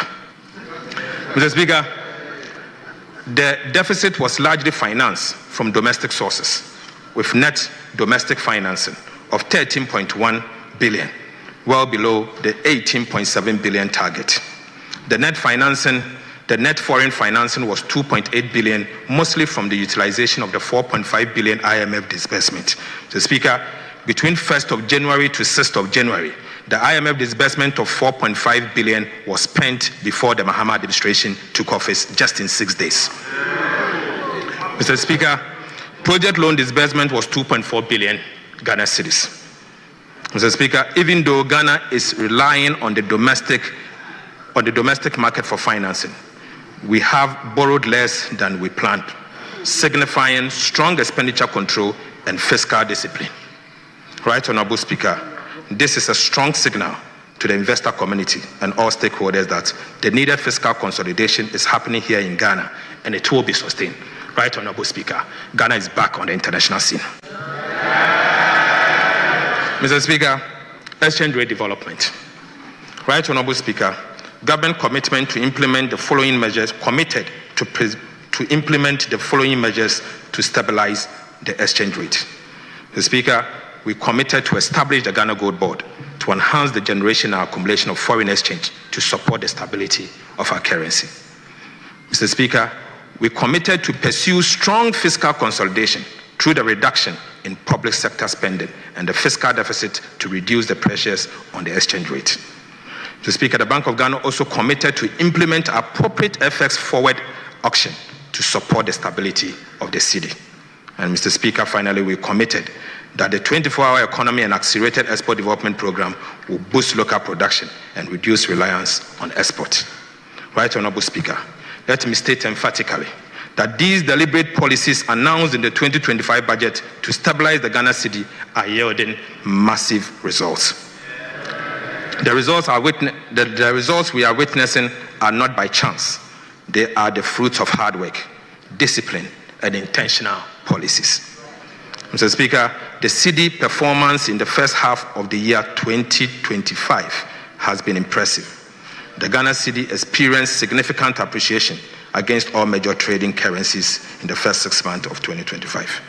I'm happy to inform the House that our previous record, where the Ghana cedi used to trade against the US dollar at 17, is as at yesterday trading at 10.4. Mr. Speaker, similarly, the Ghana cedi, which was once trading billion Ghana cedis, it is important to know that there was no build-up in arrears payable during the period under review, signaling strong commitment control and fiscal discipline. Mr. Speaker, we are very different from our friends that decided to flee from the chamber. Mr. Speaker, the deficit was largely financed from domestic sources, with net domestic financing of 13.1. And then on Kono a edikan e wone abo. Itwa so my Ghana yedi nkomo efade ekoso o mai mo eho. Anopese de edi nkan ebie eni ede kire wo se ne. Ye we kom rahye bedwam. Eye ya kom mabosika a eno ye de bebo ye ho ban yakosise afi beko na wie ye no. Eye ade ampanifo de kotuja rahye bedwam na ye behwe na yakokodi nkomo wo hono. Rahye bedwam kuro ya ye begira hono ewo abekodom kuma no wo mantena se ama empo eye business ekoso enra no wo mantibi eye budget ne de omso omuntimi ntena se esanse yanka ablekuma ene empo galamse ya ekoso o my Ghana mu eho ensem no entina nyade a wo betena hono me no so ye bebo modi a na ye de hu nkomo ewo hanom ene anopai na ene obi ayenya no ewa hanom ye ne no eba bedi enkomo eye confidence na chese wono ne de na de obekasa pa sanso wa kuduro no wode nam ye ne nsi ye ne bekasa confidence ajako ono ena ene ye ne no eba bedi enkomo Tema West hono mo ena we free eba ye ka communicators a hono ma ye nkenkan wo mo bubu omudi na ye nyino emfrem ene ono na ye nya no wa hanu se ya ye ne no eba bedi nkomo abo nkomo ede afa o my Ghana ho eno budget bi kra 1 TB sebe na wo wadwuma so a wo ye nti wa nya adaja nkwankohwe bi na ye wiem hono mo no ti wani abere papa ne ebe ma na kwanya na watimi a cheche ye ebi mu kwa kasa se budget ko eba ye sebe asedada na eno so ebedi hu komo ewa hanum se YouTube a Great Commission TV bo modi ase obebura honom na watimi ahwe ko Play Store so app ne da honom a obetimi ahwe de ekoso o my Ghana ye de ni nyina ensomo ewo honom ye Play Store App Store ye app ne da honom tribitu phone so na entimi emwa ebuso yemfiri yankomo twetwe no ase na bomodi aka ese bia yade bi etietew ha wadwempa ama untimi enye hwe ene wuti fie yade wada ne security ye kwa ne yade keys ne jawodi a ene bomodi aso be kokopiem wa shaman na wakokohunu hola Saviour Herbal Center wo mo ewo honom yade bi ade be ko bia wo benya no edro ede amao de mo akwadre wo mu pan no eye twidi yade empo esiche yade obi a sebe wahra woni mu wanya yade bi ewom ni nyina no umoje mu yade aba honom a hola heba ebeye aho adwuma ede amao obese otu kwan so go semfo so se bre na yentimi emwao ene anopai nungu akantamanto boade kwan so ba Great Commission TV aba so kese so a obehunu go sem travel and tour hanom eba no passport ena ope visa ena ope anase empo nkrata bi efa kwantu ne hono wo ma ye krado se wo mo de besmo ene anopai 24/7 empenifo ewo hanom oba obenya wo mo na woro wo mo edi enkomo Ora confidence aye krado se anope woni ye ebedi enkomo ye nko ne hono me na ye mana kwaba ye sanso mana che emusa se nipomu eye de. Good morning. Yeah, good morning. Ni bia boko. Yami adumo. Jo. yɛda yame ase baabi afi nso yɛ bɔkɔ oh nyame adom tema wɛsifoɔ nyinaa ho yɛ bia ho yɛ pa ebusua ne ho yɛ sɛ de ɔbɔ base ne kyɛ sɛ na wobɛkasa enti no wɔse bibia ɛkɔyie ɛwɔ ɛhɔnom yɛbɛfi yɛn nkɔmɔ twetwe na ase ne yakɔ mmarahyɛ bedwam enra yɛde budget no ɛkɔkɔto dwa ɛwɔ hɔnom nansa na yɛbɛba budget no ɛso no yɛni kan ne yɛhwɛ ɛdɔm kuma no deɛ nti a wɔn ɛkyerɛ mu sɛ wɔn ntimi ntena se sɛ na budget no nti ɛna wɔn ntimi ntena se ɛnyɛ government business because mmarahyɛ bedwam chiambe speaker ɛyɛ Alban Bagbin right honorable wantena se ama mo and discuss ablekuma ene eho ensem a ekɔ so ɛwɔ hɔ no nti wɔn ntimi ɛntena se ɛnyɛ government business anopɛyi akɔyɛ obebu no yɛmfa abatoɔ anase party awɔ political party a asoma wo ene anopɛyi ɛnto nkyɛn na yɛnkasa te sɛ Ghana fomienu na yɛnhwɛ deɛ kɔ so ɛnra mmarahyɛ bedwam ɛwɔ abɛkɔ adɔm kuma no wɔn epieyɛ sɛ yɛde budget a yɛde ba bɛyɛ adwuma bosome yɛ akai ɛde ba bɛto dwa na wɔn ka sɛ wɔn ntimi ntinam ampaniampa wɔn antinam ama yɛ anyɛ government business astimemuni wote yɛ no signal bɛn ɛna ɛsɛnde ma wo yo mame nda wase ɛna akwanya ɔde ama me mame fa akwanya we nso akyia yatiefo ne yahwɛfo a mowɔ Ghana mamu nyina ne afana mame fa nkyia emu so emu hiam ema me boss de la afeto ene yae MP Honorable James Eno ene the municipal chief executive ya papa ba kope when you come to Tamale West politics our to me boa making sure the politics in Tamale West are attractive ya papa me the Jasper the unifier anopai na di michiao and Ramira ho as a Ghanaian as a youth and Ramira ho ya pa in a sense that say if ya baba can't isika wansem what and ya boy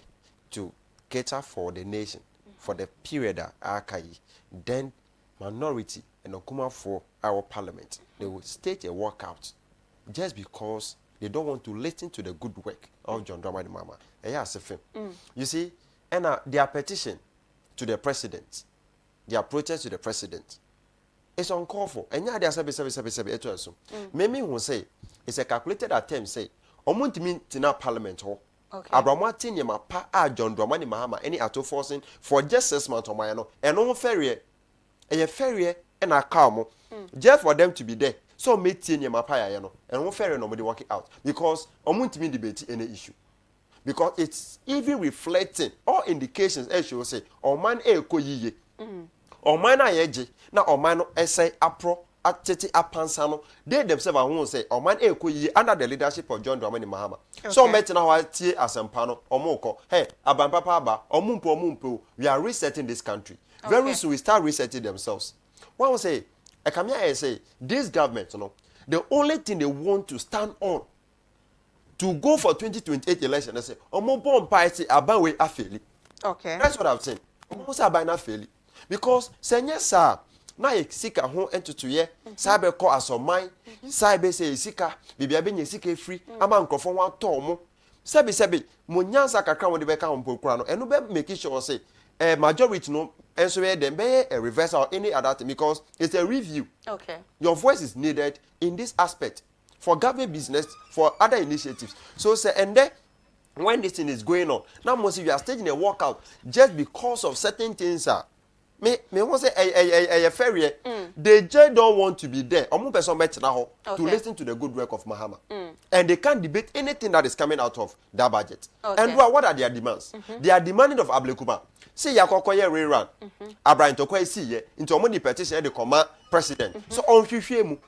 Anyebia president oye opposing say 77 to kwasi obia why na ye di petition come so hwehwem enye police for okay say ende Ablekuma run off ayeko yi ena basabasa esi how akumsi any taxa unidentified tax no mokoye no omo che NDC atale dabi ade NDC t-shirts no so why should government business I be bo man you see baby omo yeto abama amono the people enkrofo enhwe mu yiye enkrofo mo mbo amu okay because you are representative of the people in the parliament for government business so say ende embabu onkrofo your constituent have sent you the aba parliament say behwe ya kwan yensuo yesuku I am you know, but can't want some now enjoy now more because of your political interest, more from a party, Ashe, more than the people that give you the thumbs up and also mama Aquiniana. Then the people shouldn't take this parliamentarian serious, the minority very serious. Okay.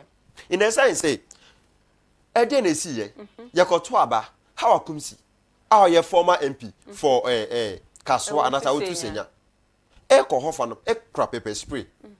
Obian say ye ko to aba anaso o ko as an observer anaso o ko ye mfa bibisa akode ne mabia enko ofa no na it is detected say ye hu say okita sa ne ma no ye ba be jafri unsam na wo mpeni na sebi basabasa esiye obia condemn ye president all field of NDC have condemned say no with the beauty of your cabinet mami cabinet mambo no ye mpentokwa. Okay. So Simon, everybody have condemned it. Yes, other some impebium. Now Mahama cried directly opposite for say, or sign and say, oh, you hear me. Now 1 hour this are in your master or name Ranadino. And why yet a cross any police for action in connection with this fight. So what did they want the president to do again? A ferry, I mean, I want to say a ferry.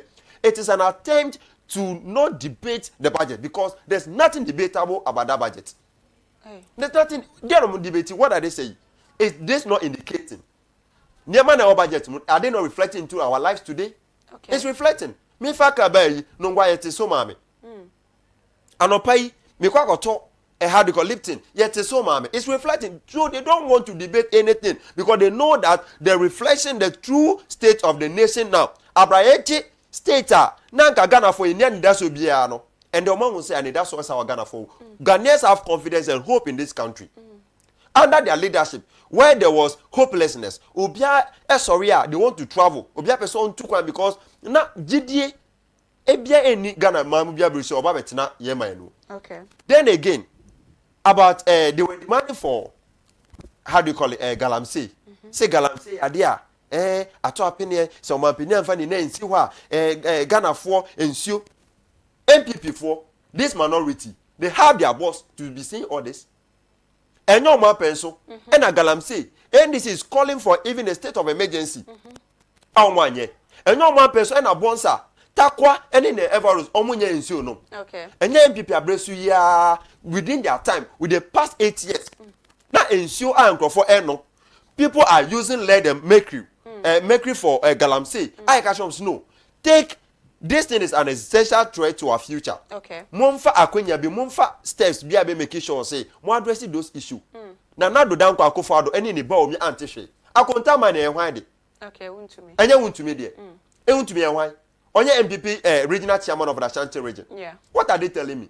Ye ba yi as oman no, as a president I agent crofon no. Don't you see the steps you are putting together? Akonta man are they in operation? No. Don't you see the blue water gather under the leadership of the land, the Minister of Land and Natural Resources? Okay. All this to protect our water bodies. So what are they telling us? What did they want the president to do? Now, the state of emergency that they are calling for us to do. Let me say something about this. For now, our hands are tied back. Baby, here foreign reserves and within their time now, we have recovered all those foreign forest reserves. No. What did they want for us? You have been giving concession to people. For now to declare the state of emergency, it means that all states and as all mining had the concession. Yeah. Abra, you have also taken money from those people. Okay. What is Kafrisan? It is two things. Either I have the money, who was can over compensating Crawford. So, ya just can be from home. Monje, baby, I'm mining no, and who you have you, and as your mom will be from. Okay. Who's the dankwa ne na say for don't person independence in this country. That is why today Founders Day Pokrano they've shifted into their time because Nkrumah Nyemana a young one time. Okay. They don't want the progress of Nkrumah. These are the people with their anthem say they will win to save Ghana. Look at what they are doing. If you are ready to save Ghana, your kind budget, your review, I be bois on mine and babu to true, you enjoy some, you work out. We make NDC your time so yes you be. E-Levy now you're working out. No, the E-Levy not saving us today. Do you know how mobile money transactions have been in this country for the past 6 months? Mobile money transaction atumpon under NDC because of E-Levy now if you. Mo ye ne ma bi ne hu hia. Na ye hu no. Yet me nka mo ho e ma sign ma we enkoso. Na in case you free parliament or na edu mo de so edu ye de so ne ma papa kra e bampo kra na enkrofo ese omu free parliament. Look at these people. Look, this today one ma to ababa enkrofo we. Do you know something? This is a procedure of them losing their seat. MPP 2016 no yan 160 something. Omo by 137. And then how many are they? 80 something. 87. I'm telling you, see, they should keep on doing this. By the end of this government, with the good work that John Dramani Mahama and your mom way, they should be boycotting parliament. But they said there are a series of actions that is going on. I'm telling you, say, they are going to lose their seats. I know don't press it. That place was not given to. Look at it's a 100G. Is it easy saying this baby? But look at what happened to this ended elections. Okay. Look at Damango. Look at what happened. I'm telling you, look, out of 16 ranges, Ghana, NDC, we need 13. Okay. I can't repeat. They should keep on doing this. We even capitalize Ashanti region if they don't know. Okay. Because at the end of the day, your constituent want Nyama Obeyamamu, Akwa Obeyamamu. If you are not there as a parliamentarian to lobby for this developmental project and as social amenities way, now I just Weba Parliament, Naka Krape wa Soriako, Waka Tina Yoku, form and Branimu for. As I say, so be home, obi inside camera, na so be we camera. Mumfa embra kwanso, in bakoro, Waka Tina form, and then Mkwasiye. Day and Chiba Esuya every Kofa way. Okay. I'm telling you that we are going to reset this country. The research agenda, no, John Dramani Mahama Yashas Omupo, they shouldn't come to parliament. Okay. We have to third majority. When him say, Aba Nkofa Tuamaye, unprecedented defeat, Aba overwhelming majority, any Aba to Enya in the presidential, and Yankopo Nedimayo. Yankopo will say, I do Brebia, Nema be Ehuhiaye, Yanfa Obi Amba, Abeji or Mina, or Mano Becon him. And Nuntina, Ghana 4, Nina, Ato about boom, Ama John Dramani Mahama. Okay. And it's a time for us to rescue this country. We are resetting this country. For them going, MPP is talking about Galamsey. One thing Professor Frimpong, Professor Frimpong Boateng, under the initiatives of whatever, mining, whatever, Omabreso, Omati board, the whole committee, almost so Musikano. One thing your car, say MPP for politics, Omagasa the 2 gold, no. Okay. Chabamu to me count, Charles BC Nina Sephonum. I don't know too good. Say John we are one year the baby koi Forestry Commission and Riaka Shaka say nasty for no to ye. Were they able to do something about it? On what time dear no more ever galamsey home. You know Kroma and Eddie soldiers for echo the Chobas some call fighting against Galamsey and now you can say so you what is the result under them? What are they telling us? More breast to go in Yafa Sobia Ghana. You started for good for oil and for sober and yai, a honor oil and cry echo 17 cedis per liter. Your dollar equity around 17 cedis. What are they telling us? Near my papa about MPP form pet. A day with this me. We with this. Some more on my now a bambiaba. Want to be an aquenia 8 years. Want to be an yashe. On my knock on him. On my sick as some attitude upasa. Now and de Yanya Obia Babaji Afrisa Yamwa. Mumbai. Look at the Judas kissing us. They are just pretending they love this country. But they are just Judas kissing Ghanaians. The constituent to look at them very well say, these people are not there to help them. Seriously. They are not there to me ma vote am say be pre-input to embrace crew. Ye kwan ye insua minimum enye. Na e be kan budget. Wo be te say se ya allocation bi ama ho. Na wo so concern me waka no. What free parliament? What do they listen? I was wondering yesterday they were even commenting about it. They are not ashamed on themselves. As if Vincent Asifoni commented about the budget. You've led the parliament not to hear budget. So where did you hear it from and you are commenting about it? If they don't have any interest in the budget, they shouldn't discuss anything about it. Okay. If they have interest, or more, Bibi Papa, Efa budget, no one, and as one person, they should have sat down and listened to it.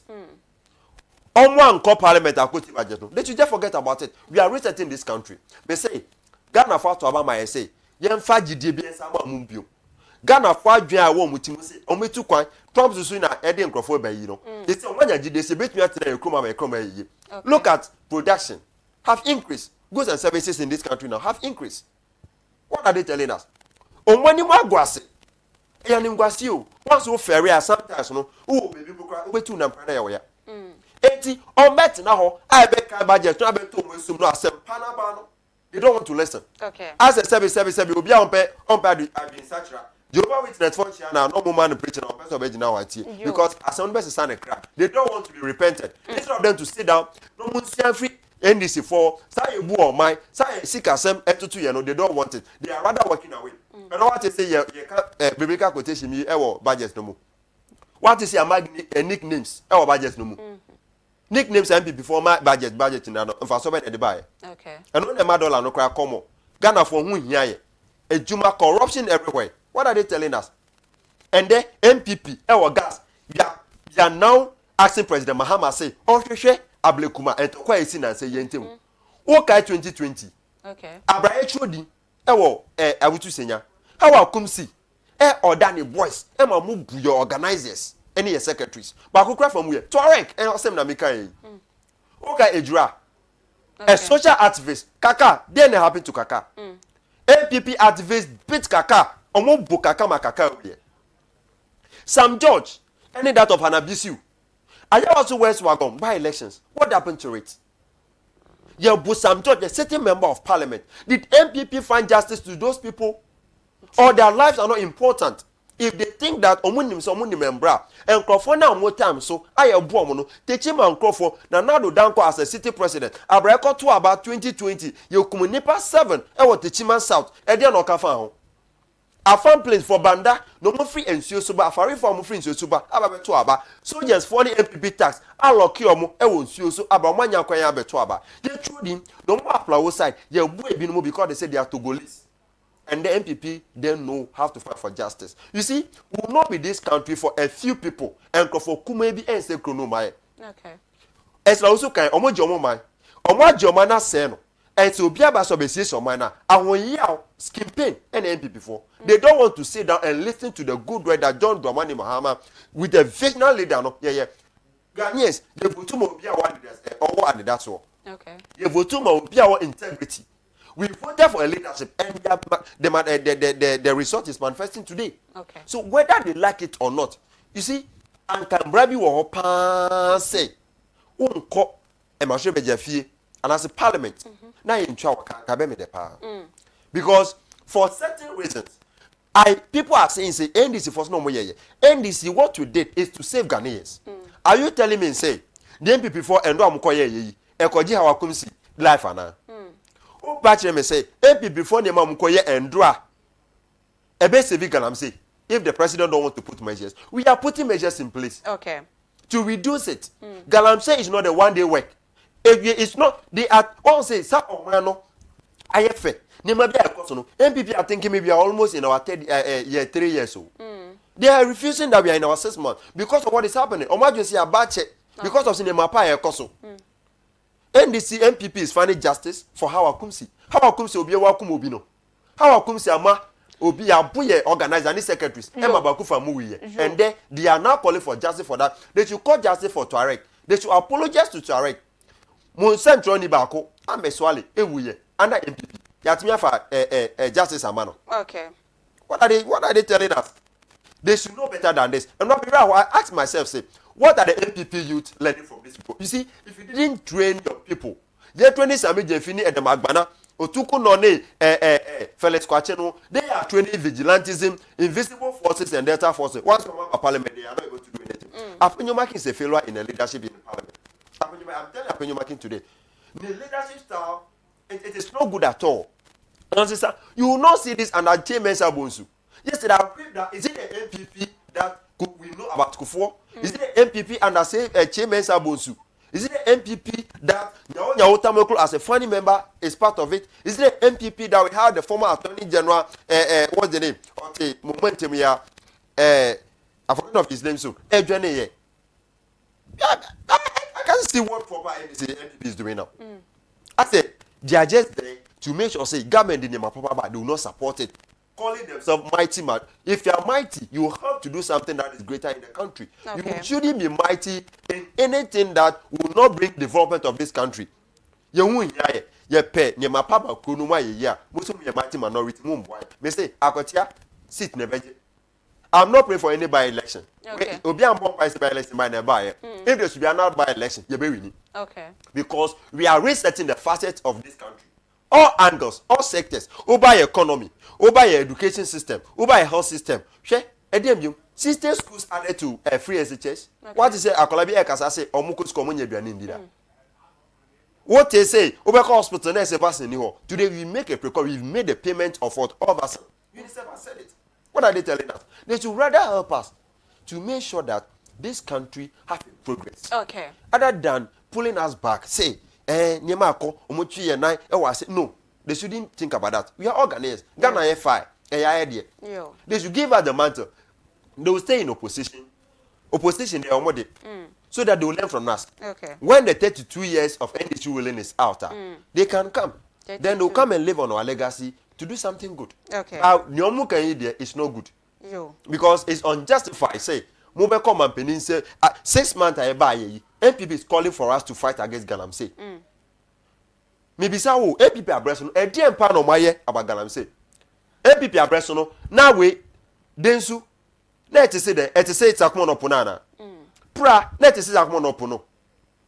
Insio na omonum no na it say itakmo no pono. Are they not the same the military that we are having over there? What did they do? They awarded Erastus a donko. Say what me a reporter about Galamsey. What solution did they find to? Once say problem baby. You find solution to that problem. Okay. MPP finds problem, but they don't find solution to them. They create problem without solutions. So almost buy almost tax force no almost call Galamsey. And I want a result is Galam stop ne. Then they buy. What happened? Today me new say I can tell you confidently say for reserves for money mumu I got why now what they say MPP time or mass is it the concessions. Okay. I can tell you here right now that Kunta mining is not into mining again. Okay. Licenses and another for the last minute we revocated everything to make sure say we address these ecological problems. Me I know the danger say in case a cost Galamsey it be affected. Okay. I know animals will lost habitat of microorganisms for it will lost as aspect of rainfall. Ye bubu ndua twetwe no baby na epo ana se nsuo de ho abe make sure say nsuo beto ndua e help man nsuo topa nsuo lento na se nsuo to so a ye ndua ni di mu so be problem. Okay. Now endo na ye de ye Galamsey no make we ni find out na sefo no and also no through absorption plants no be absorb it enti body ne bank na e bia e free those places no e bank ha ye na e di so no ye nya infection bebre and obo say nkola wo Galamsey offer no ye be wo akola bi na ne nsa sebe na ninsana chia ni akata or kidney problem all because of return. Alum does not purify water in a sense it kills bacteria and I say any other thing it's rather gather them no was also and mercury any lead any that of I don't know is a chemical a friends okay alum cannot compile them a best settle okay so Galamsey is something President Kai is a national emergency. It's a national crisis. And the president is committed. President John Dramani Mahama. And when Akuma must say, Galamsey obetu ase. And all the Akwenya Swama, lands and natural mineral resources. And so say, obe make sure say, obetu ase. And Amakofi Boy is doing well. Okay. Juma, ye the blue water guard by MPP president wo by ye ho Juma mo ye. Ye ko asikadie nko a. Ye Thompson what is so jani akọ Galamsey ta jama no bribe wa reject. Now ye promote no. Me bo ana. So what did they want NDC to do again? Okay. Why these people help us? Why am I entumpo? Is it a crime say you vote against them? Why be job mine for 8 years? Ya ho hwe so. Galamsey atitia pansam. Your man yi dey ma bebre enko. Omwa ka so na onwa gi ska free enkrofo bi ho. E na omde concession ma mo. They say as man no unless you compensate sa enkrofo no and as your man different places and sa na bet me those concession back. Okay. And government is putting things in place to do that. And the gold board as a institution so no, they are doing work. Joe. Yanko budget na so enra je cost we busia we minority no enra omkopie mo ba hye bedwa mo mu chemu so muntimi ntina say because Ablek Mane Galamsey nkomo e ma hye bedwa mu chia me speaker Aban Bagbin right honorable ama wo mo andi hu nkomo nti wo mo entra say eno nkomo e na yede yanko budget nim enra say de wa wo kan e bi mu comment pa mse budget ye ba ya say dada na fi bia nheda eni musa e je no pay so betimi afa ba ko mienu bi no abobo so media meti bebre wo se akwan say COVID-19 levy e be ye free honom e ba no say Ghana contracts ayede mankofo no ye awarding foreign currency biom to say dollar no ye mfa nko honom biom e de beba cedis ene obi abeba the contract bi on him say Ghana cedis now they man no nchen so schools adan ene nioma bia ye de mema obi beje wodan a wo si o meje dollar no ne nyina no ye be ye free honom but ebi mu nso ka se ase we ayate a bibi foforo bia mfi mamba anope wutim sendisi amanyuko we ye Ghana ni dia party wo party bia eno nti wo ba ye ma ye hunu budget no na empo no wo ba budget na kasa ba ye no wo hunu se eba ma mebunu no ana se eba ma nkofo bi mebunu no mo chefa wo budget ni mana because we obebunu. Oh yes, my panel tofa. Okay. Budget heading. Budgets yesika ayebenya any ne be say. He talks about income and what expenditure and as revenue and expenditure. Okay. Now, eno emma or my hu say sika dodo ahen and betumi anya within a period of time. And anyema ben and as in near say and as in near person yenye. Okay. Now, over the media budget review now, team resetting the economy of Ghana we want to be. All right. Now, say training you say this review no. Emma Kwenya, Emma Finance Minister, Obia will lead the financial institutions our Ghana Hano. Beko Parliament. Now, Emma government, make sure say wa tumi ehu baby obenye sike free. Niema obeye. Okay. And how to reduce debts. That is how media budget is. And the most important thing is that, and also Emma government who say, no, say Subambi Wawa my say sika bebria, yempi ye my sika. Okay. So we compare those income and expenditure with our physical goals and plans. That's how budget is. Okay. Now with the review, when I say we are review something up, Emma Kwenya may say, as a man, so are we heading towards the right goal? Okay. Now, can we mobilize more? Can we exempt some? Okay. If they taxes be free so that's how the review all is. Okay. We share your budget tomorrow. We target a revenue mobilization of 227.1 billion Ghana cedis. Okay. Yadi because of say anyam kania ho siesie obehun light doom abra MPP ajai eka bubuo ato ye so omuntu ahwe.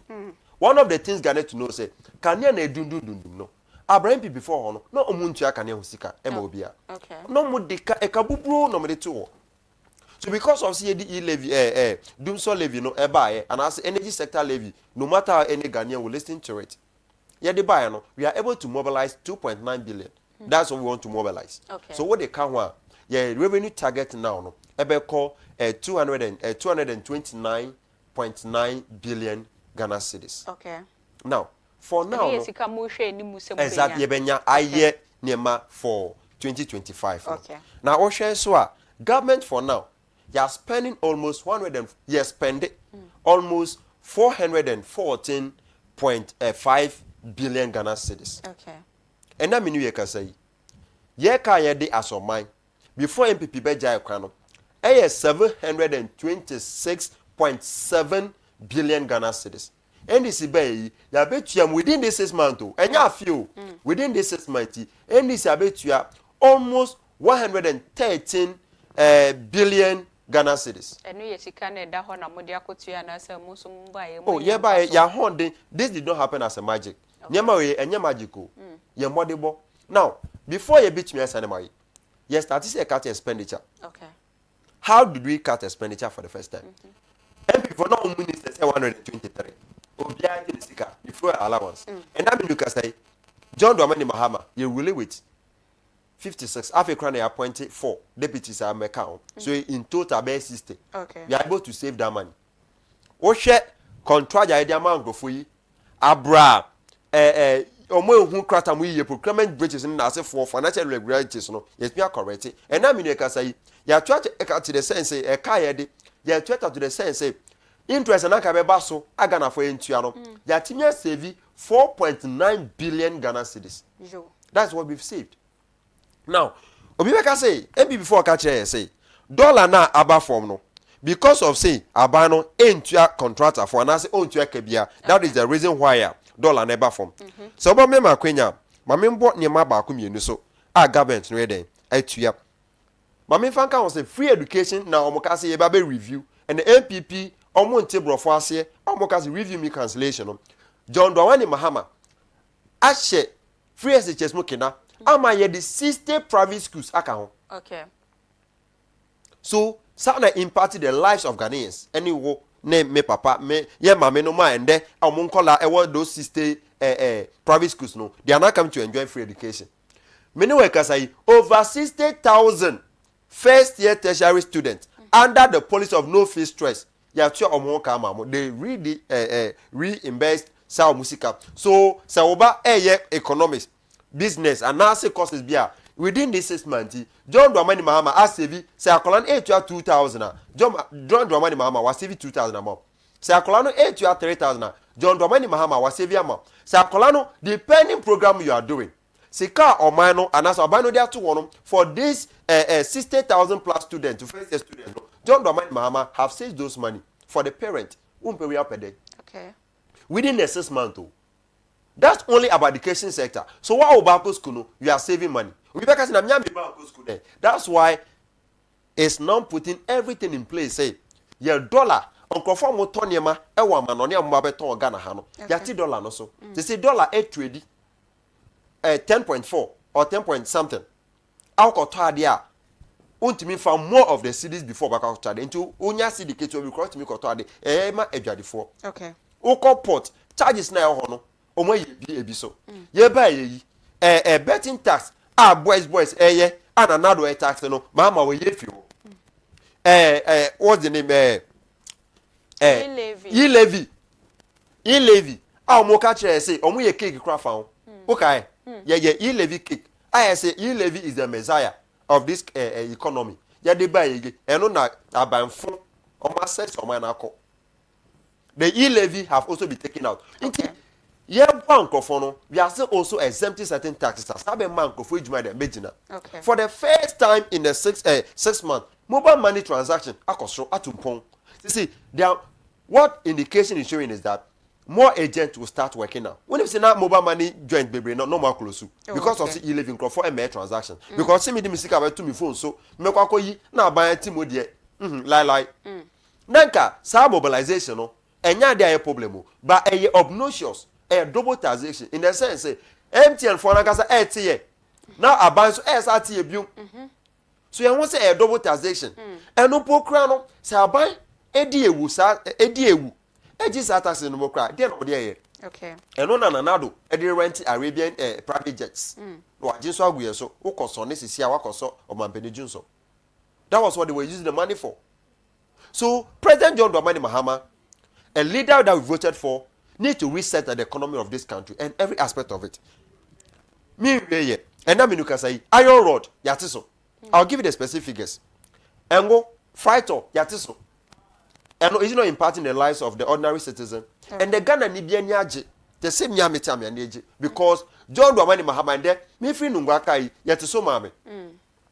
Watermelon na mean watermelon crab or fusao. Though it's a season of na because for the past 8 years men do watermelon that. You got watermelon kit baby, you say 5 cedis. And do me to because yes, me say baba no so me dey ba no or what the transport no so enutia. And I'm say oh yes so me for so seasonal food into say ni one and board so no wo mu sa now so no at that time transport to board into the bar with me trying to get e bi no craft 20 cedis. Now so and they bring because of the transport so no you have to watermelon so. Okay. Cement have now moved from 120 to 95 Ghana cedis. Even some are even lesser than that. A DM be no person. Now, MPP for the past years, they just give nicknames to their budget. Some make free budget, they ding slogans, biblical quotations. Finance Minister Besha White, no wako jina weso soka, ni na no die. So where my Kenya? These are the money so far. Government has spent almost 114.7 billion Ghana cedis. And they're spending for now. Now, yɛhwɛ baby a wase sas ka no akwakodu anase ne o de atwa sas ka no What share maybe to say we have sanitary pads and education fund. I'll get you the specific figures. Whilst I'm also telling you how it have make impact to Ghanaians. Osha, government at an amount of 2.9 billion to district assembly common fund. Sika assembly fund, never since he input. Government at scanning now. Until and then once you got them away, sir. Municipal chief executive no, with together with the NADMO. No more call. Segata we hear some ya, no more pay boys, no more timu. They won't hear piano na assembly make sure some more yet. What must say? So, on what just as can money now? No more fancies and put him. Osha, an amount of 9.1 billion. I thought I'm at the stable of a power. Once before I be free by more. Not like names and cheddar engine also. Not like a two-man so. But you ever so. Not a moon cry. One of the last was a steady doom sobium.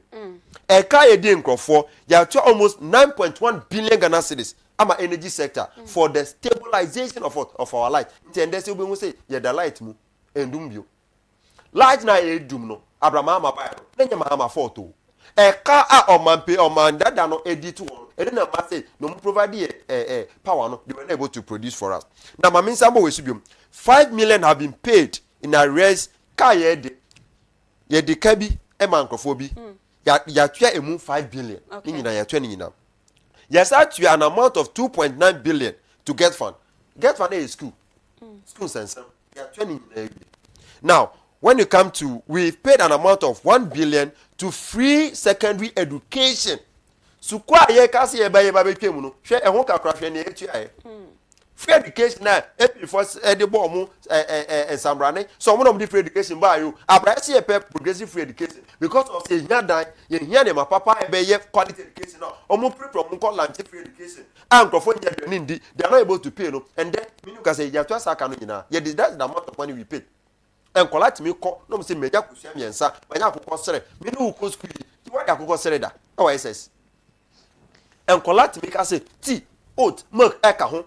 Bread and answer and uncle this and that is yeah mom oat na milk ho ya chiko send to brodo mu mamu na nado abreso brodo a essay because of they are not paying ti na brodo assay no da man kola no okay about social rice how many different India and even China and one say no they rebrand the rice to give to students. If this is not wickedness, if this is not the wickedness under the leadership of John Dramani Mahama, what is any harm I do so? What is score collabisi on ko score one yan da and collect me fe no my video sa is salmon kwana we no ma jaye now they are now using the right granite paste for food for this student and no enka wa an amount of 2.7 billion national health insurance scheme oko hospital yes ko to edu na ban first kamba ye ni edu we and that mean you can say John Dramani Mahama and need the work of what of the finance minister yeah 2.7 billion Ghana cedis ama national health insurance scheme. You are training now. You are 1.4 billion national health insurance claim that have been. You are training now. Now, we've also paid 72.8 million capitation grant. Capitation grant. And I demand schools. Say, maybe Dexes are say, maybe Ajanabia, and ask maybe washroom for the past years. Akufado no just as cano. Ube ko a crabia seno na nkola e ko Ajanabia e wo enwem. Now, President John Dramani Mahama have introduced PTA and also paid the capitation grant to the say the schools authority can facilitate progress. And as any maybe o meya best support school no o meye. Ube ko school be they have to be walking around. O me ko no go sense you. Says ke obet me ko top poly tank. Na to nsuo gum na nkola e juzu because and here na say obedi hu ni no is help because one yes nkola omo de omo sa no de ko didi Mahama nim say nkola esu e friend so ombrent no he make sure that all those things are be paid. And then because every Ghanaian is feeling obi I feel of this country hwe yes say kenke na yenti kenke so ye na yenti ntina so ye ya to so yento so by yente so yeah was so na kenke before be by na kenke na wa a bit on 5 cedi a bit on 7 cedis. Yeah, by na too. So you see, we are looking at the sustainability, how it will be stable. Now we have two ways. Obi on so now. So remember, I can say we are not saying all aspects of the country is okay. yen ka so man mu adwo sa now so progress okay progress we are in the process we are making sure say we go market no atale na nka wo ton 20 cedis no dollar no ba form no we go ton 15 cedis and we are putting measures good time could you putting measures we go so kan in this cars ni na te phone you better so am okay fe enya aban na ya fa all nicknames economic wizard economic messiah we have the soluble team ya osafo mafo did you see her saying those things but and there is reflecting you see economics is beyond theory it's a practicality so by talk and do but president John Dramani Mahama Amabwe ye can ne ene ye stomo enjom na auto no ye can ye talk keke we are doing it ye can all this that's what I've even said. Oh, now there are a lot of things that we are paying. Let's go to education. BAC, a bedroom we can now was for no money down metro because of saying omudi wasika. Aban that no money omoka. And then why car? Ah, date crown eh Ghana pa na do down kwa MPP saba by now ye jaga na MPP anka by this time anka ebewu. Ometo ya ma China for jiska agacha wa ma be fa no ngwako. Meka bibia because they were just doing for their interest. Omunkwa ho and omoye onka dankwa butia ado family no ho a yemfa ho. But look at what John Dramani Mahama is doing. All first years at Omoka. Free education, ya shemu kina, ya study 60 schools, private schools they account amamo. Teacher training allowances. Teacher trainees are suffering. Nurses are suffering. Carriers are suffering. Then there, but kasa making mockery, making billion taxes without any leadership, head and no head and tail. Today, allowance amoka say about mo. You are training now. 6 months from January to this time, you are all the allowances, both teacher training and nursing allowance. Talk and do president, and yes slogans so. When the fundamentals are weak, the exchange rate will expose you. Now that another dollar no was 17 cedi, we did not make any economist theory. But look at what is happening. You call yourself Wale Adam Smith as an economist. Look at how shambolic, abysmal you've performed. Look at President John Dramani Mahama. One fight Dibia Mane was an economist wizard. He did not ask for any debate. He did not write questions to anyone to answer. But anyway, dollar have appreciated 42 point something. Me know me here. On mine your public debt is about 726 point something. But your TMU 113. They say aka Joe. They say aka 613 I bet you. Billion Ghana cedis. What else do you want this president to do? Okay. We are resetting this country. Among us, it's not reflecting in your pocket. One thing that we have to understand is that Semikwa go sit down as a contractor and ask me will be a mabesi die babudu. Last month I can no me turn 120 cedis and then me turn 95 Ghana cedis. So me pebesi maybe $1,000. Did that 95 from 120? Okay. You are saving about how much? 25 Ghana cedis. 25 Ghana cedis times 1,000. Bebre. So that's how it's reflecting. Okay. Wow. A woman say drivers for any mate for no. Yes, yeah, take pound go boss almost say how do you call it? Fair. So a woman say binum now so binum so take. Okay.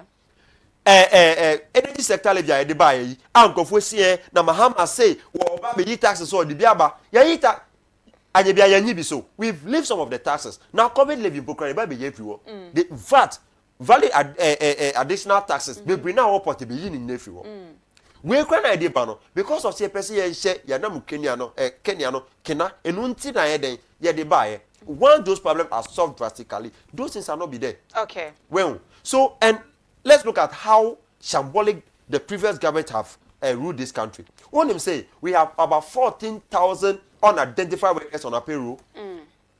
We have several numbers of ghost names in our payroll. Look at what happened in the NSS. Okay. Look at 18 billion financial irregularities and ECG is stopping. How come we not get a broken system in the ECG? But John Dramani Mahama, the nation builder, that I will fix the crisis, and we are fixing it. We are resetting every angle of this country. Okay. We've started already. We are going to improve our education to be quality whilst we are expanding for everybody. Meaning, we can say, what we did them, making sure say what we are SS. We are going to tertiary free. Do you know that? disabilities are going to school free tertiary for disability people with disabled. Yo. That's the visionary leader we voted for. Yo. It's true say Ghana for my Kenya say and recite. Me say Rabe ba ho kwan say Mahama Santina so afeboa. Me pay. Because ye jama hwan e ma hwan na message no bio. Okay. Ye mistake. Na say the mind we esama MPP. Ye hu abi ye no. E be tina Ghana to so dem ngomora. Abraya nye boni bia cry. Yo. Enchebusia had a confidence that I know AG and common no. Eh, better than papa, Wajibra Church and your mum, and minority of one time Russia be dread, budget, and some day be a case. Ye can't want someone, nay, sorry, every hadam, somebody, be very pa, quine, more quine, say, and ra, a bobo be brave, a year baby, a dear mammo, and know ye big push agenda now one more a dear abano.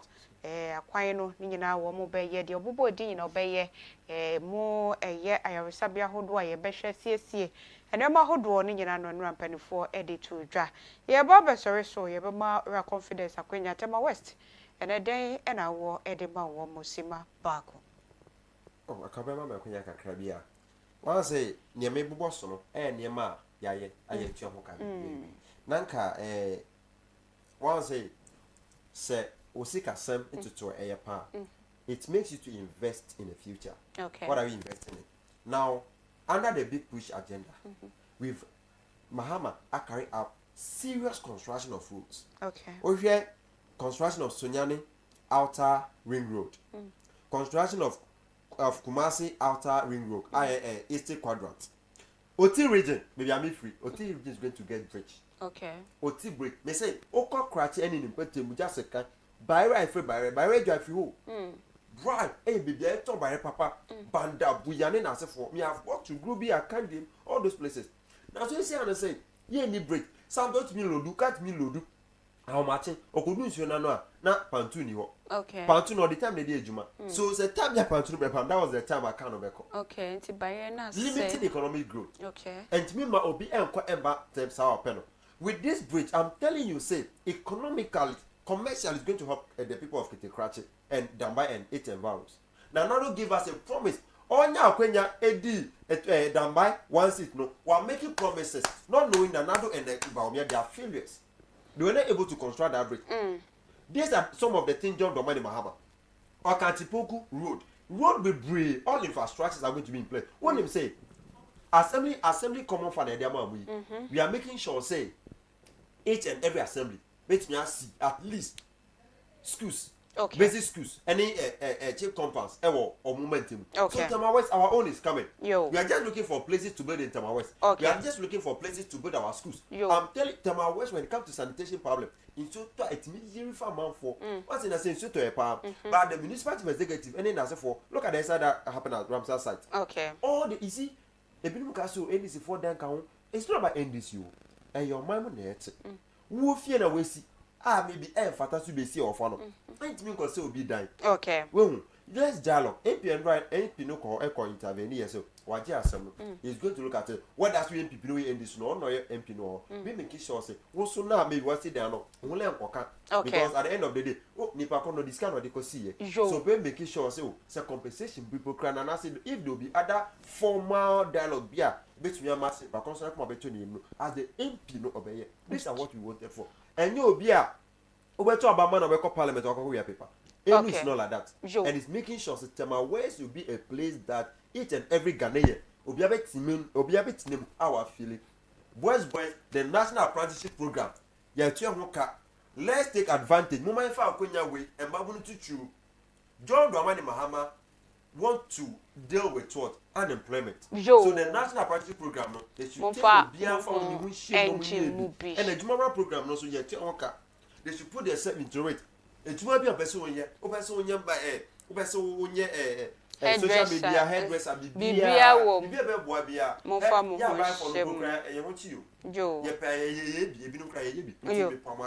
let's put ourselves together to reset the country whilst your packet too is also booming. Joe, we will share yenda ra confidence ajako ase said ne wotimi free Tama West ba ye beboa ye mankomo etimi eye kwoma so aje brehwe ye.